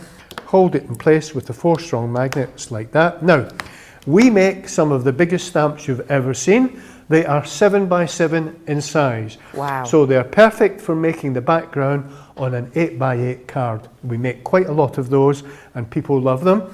But as usual, some people will say, sometimes, depending on the stamping platform, that they're not that easy to use. Now, the other problem we come across genuinely are people out there that have problems with their arms, with their hands and with their wrists, dexterity problems. And it happens to us all, I think, as we get a bit older, as I'm experiencing at the moment. And so we've also come up with another technique to help you use the bigger stamps. So let me show you what that is. So I'm going to bring the lid over on the big stamp. I have here a cloth. This is a microfiber cloth I have. It can be any cloth. But the easiest way for you at home to do this with the big stamps that saves you a lot of time and effort, take your cloth like that. Rub it across the lid like that and a bit like that, just very gently. And you've picked the stamp up. Yeah? Oh, there goes the stamp. Just give it a little press, push out any air bubbles if you want, like that. Oh, incidentally, as you're doing that with your cloth, you're also cleaning the lid at the same time, which is good. So what we do now, we've got the big stamp on there. I'm now going to ink it up. Now, the secret to good stamping, as we all know, is to make sure you have a good ink pad and make sure you use enough ink. Because a lot of the problems with stamping come from the fact that people have dried up ink pads or they simply don't put enough ink on the stamp. Yeah. So this is our big stamp here. And what I want to do, what I want you all to do, is to stamp even the biggest stamps, first time, every time, with perfection. We don't want to miss a bit, but we also want to make your stamping as easy as we possibly can. I've inked this big stamp up here. I'm going to bring it over like that. And again, let me show you how to do it using the new technique with the cloth. You take your cloth, you roll it into a ball. This is so simple if you have those problems we talked about. You rub it like that in one direction, then rub it up and down in the other direction like that. You can go diagonal if you want, and if you want, you can go all the way around like that. Now, I am hardly putting any pressure on that stamp. The way we normally do it, we will do that, we'll do that, we'll do all this pressing. You've all seen it. But doing this technique with a big stamp really is unbelievably simple. No pressure required. It's just as if you were cleaning the lid. That's all you are doing. Okay, and let's lift the lid up like that. And there we have a perfect stamped image with one go. And all we did was rub the lid with our microfiber cloth. The reason that has happened is because the tough construction of our new tool, because it doesn't flex like other tools, you will get a perfect image every time. It's as simple as that. That's just brilliant, isn't it? If you want to make sure that you can get all of that nice and organised and precision each time, this could definitely be the tool for you.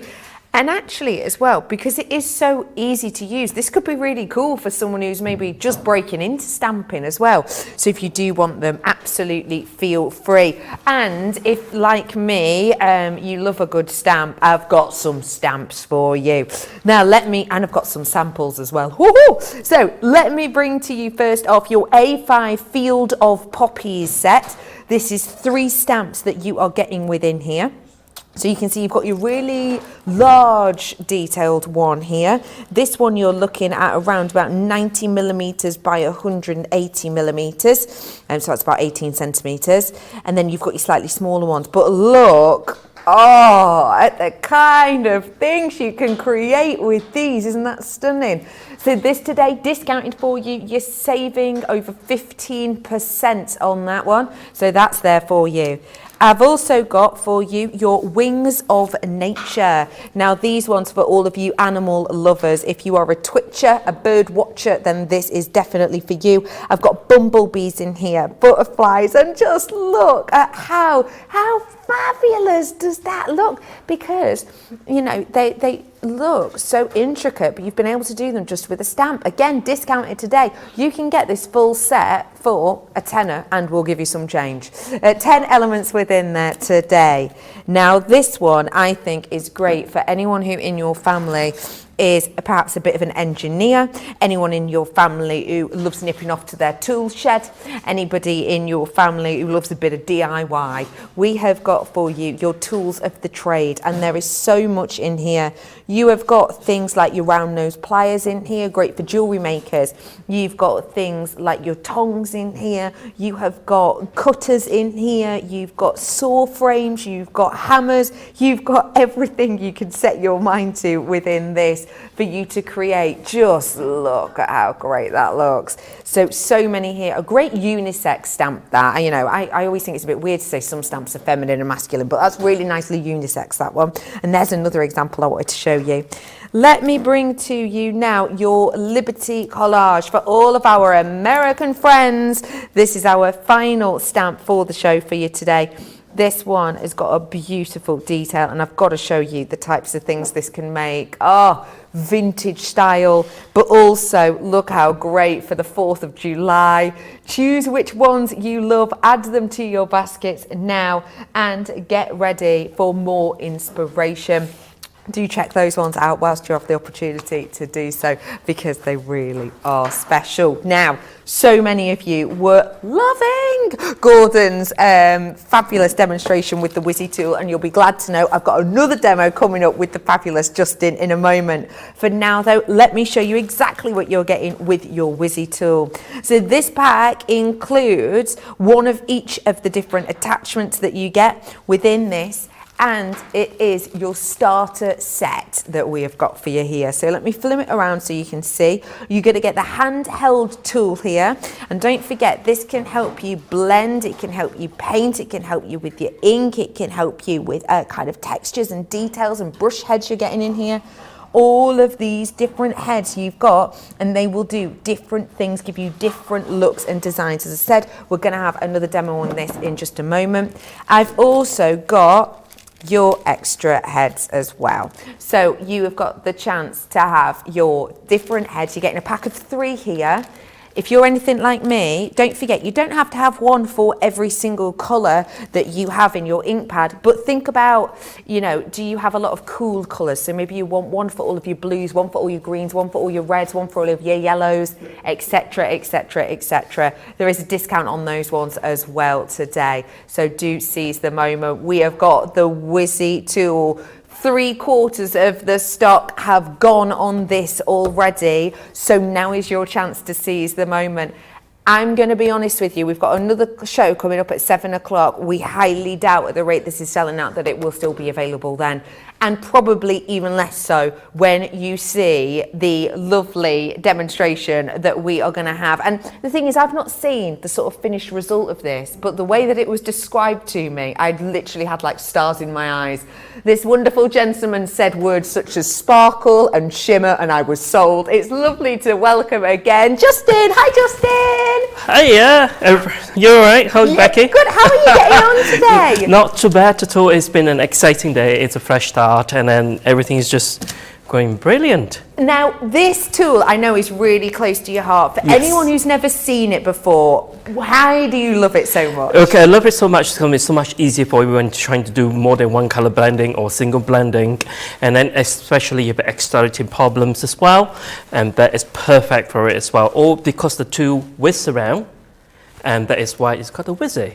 But actually, that name was given to us by our customers who came to like craft shows and asked us, "Oh, the wizzy thing. Do you have the refill for the wizzy thing?" And that's where we changed. We used to call it the Universal Craft Tool, right? Wonder Tool actually. Then we decided to change. Why not adapt it to the wizzy? That's brilliant. I love it. Yeah, so that is fantastic. So that's why, thanks to all crafters, you're fantastic. You know, you give us ideas as well, and we can do what we can do is because of you here. I love it. Well, let's get busy with it. Okay, so I'm just going to emboss the stencils very quickly with the Gemini. Okay, it's just basically, I'm just going to show you. It just basically just until, as like Gordon say, it's like a bit of misting going on. So all you need to do, just follow your instructions for the Gemini. The plates is 2 clear plates, the shim plate, and of course your embossing. So when you're doing embossing on your stencil, just make sure you put the positive side underneath and the negative side on top. So some customers will be asking me, what do they mean by positive, what do you mean by negative? So when stencil is being made, all mallards are actually, what did I just say, called dark? The mallard. I just realised that. You are quackers. Mallard. Okay. And I just listening to myself. I say, did I just call mallard? That's brilliant. Okay. So the mallard. Okay. When it's laser cut, so the top part, because when you put the laser heat and it melts. So what it does is the top part, when you can feel your hand is a bit rough, that is the positive side.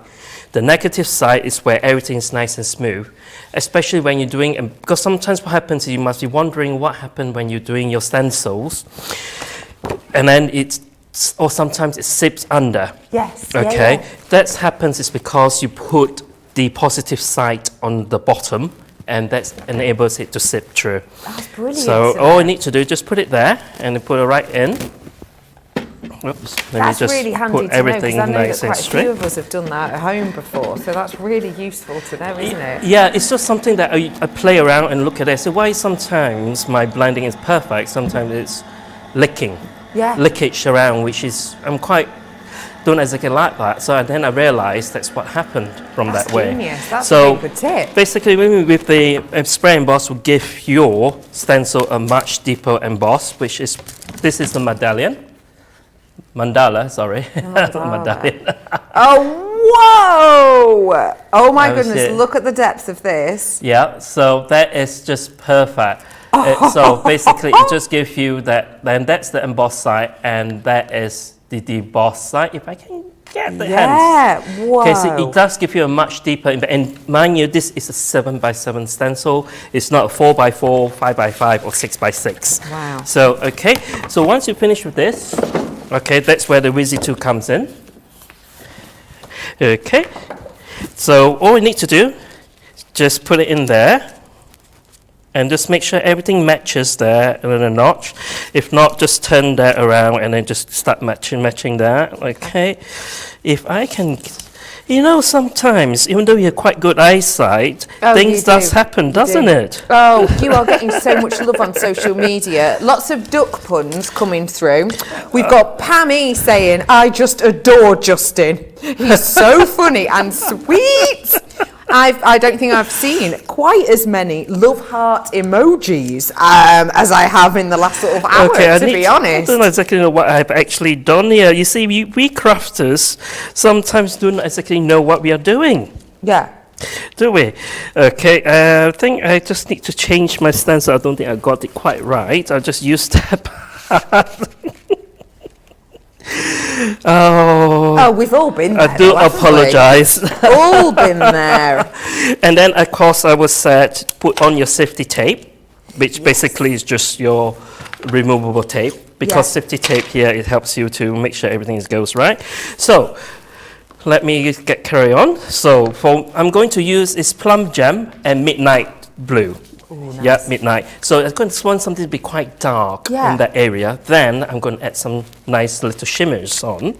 So always use your lighter color first, then your second darker color. So what happens is...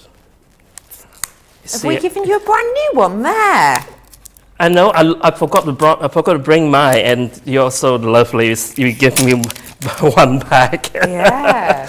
So what happens here, if you have a new blender, which is that, you need to prime it first. What do you mean by priming it first? It means you want to add the color into the sponge, let the sponge absorb the color. Right. So by doing that, get your craft mat, just press it on there. Yeah. Right, and then just take that and let it soak all the juice of the beautiful color. Perfect. Okay, once you finish, just hold that and then just move that gently. Do not take take your time, do not press it too hard. Okay, so when you first start it off, so all you need to do is to take that and then start moving in the areas that you want to. I can't believe how much colour has gone down already on that. That looks great. So you can see here, it's sort of basically I'm just let it gliding. Let the two doses work. Okay, then I add another bit more color there, and then I'm going to go around this area. Okay, and then around this area. Okay, I'm just, of course, just take your time because at the moment I'm just trying to get things as quickly as possible. So once you finish with that, just take this and wipe off the excess. Then take your next color, okay, and then just take your blue and then just melt it. Just bear me a second. Yeah, go ahead. Loads of you absolutely loving the look of this. Jennifer saying this would be an ideal for embossing the puzzle dies to make a tray to put the puzzles together on, like kids' puzzles come with. Yeah. That's a great idea for that, definitely for that tool. Yes. The Wizzy is going down a storm. People saying they can't believe how great the colour looks on it. Yeah, and how easy it is, right? Yes, it's just basically just let it glide, let the two doses work. So what I've actually done here, I put two different colors here, but what you need to do is that's where you start doing is putting in the color and start blending the colors together like this. And then once you finish with this, then get back to your second color again. If you like a bit more color, just turn it on there. Okay, so all you need to do, just take the next color, do that, give it a quick wipe down quickly, and then just take that, and then just this is where you blend all your colors together, and then try to get it onto that. Oh, beautiful. Okay, I'm just doing very quickly now, and then just take your time, and then just glue that, and then just let it go, link it through. And what I'm doing here now, I'm actually just trying to blend all those colors in so it does not have quite a solid color at one time. All right. Okay, so once you finish with this, that's where your mini brush comes in, or your large brush, but I use a mini brush. Mind the color because our very first color was black, but then we decided to change it to purple. Yeah. Okay, so just take, this is a gray. Yeah, I'm just going to do one area, and then I'm just going to hammer that area down so that you all can see what I'm trying to do. Or you can just rotate that. Okay, I'm going to do half of this.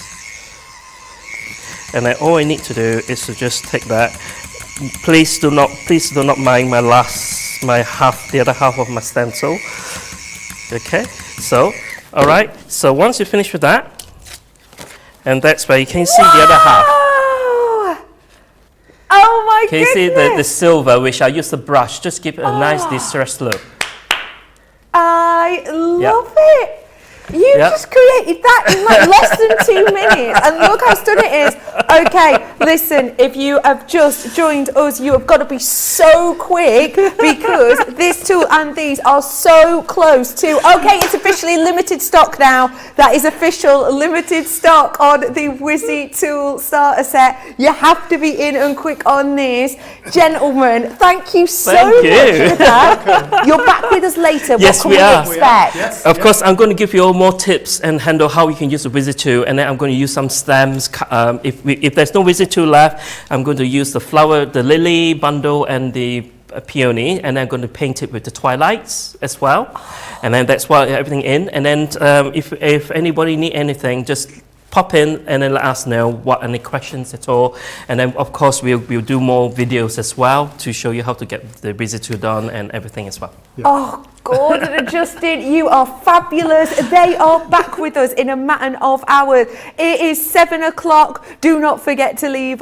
Do not forget to stay where you are. We'll be back with you at 7. If you've got any questions, fling them through. For now, though, I'll see you in a bit.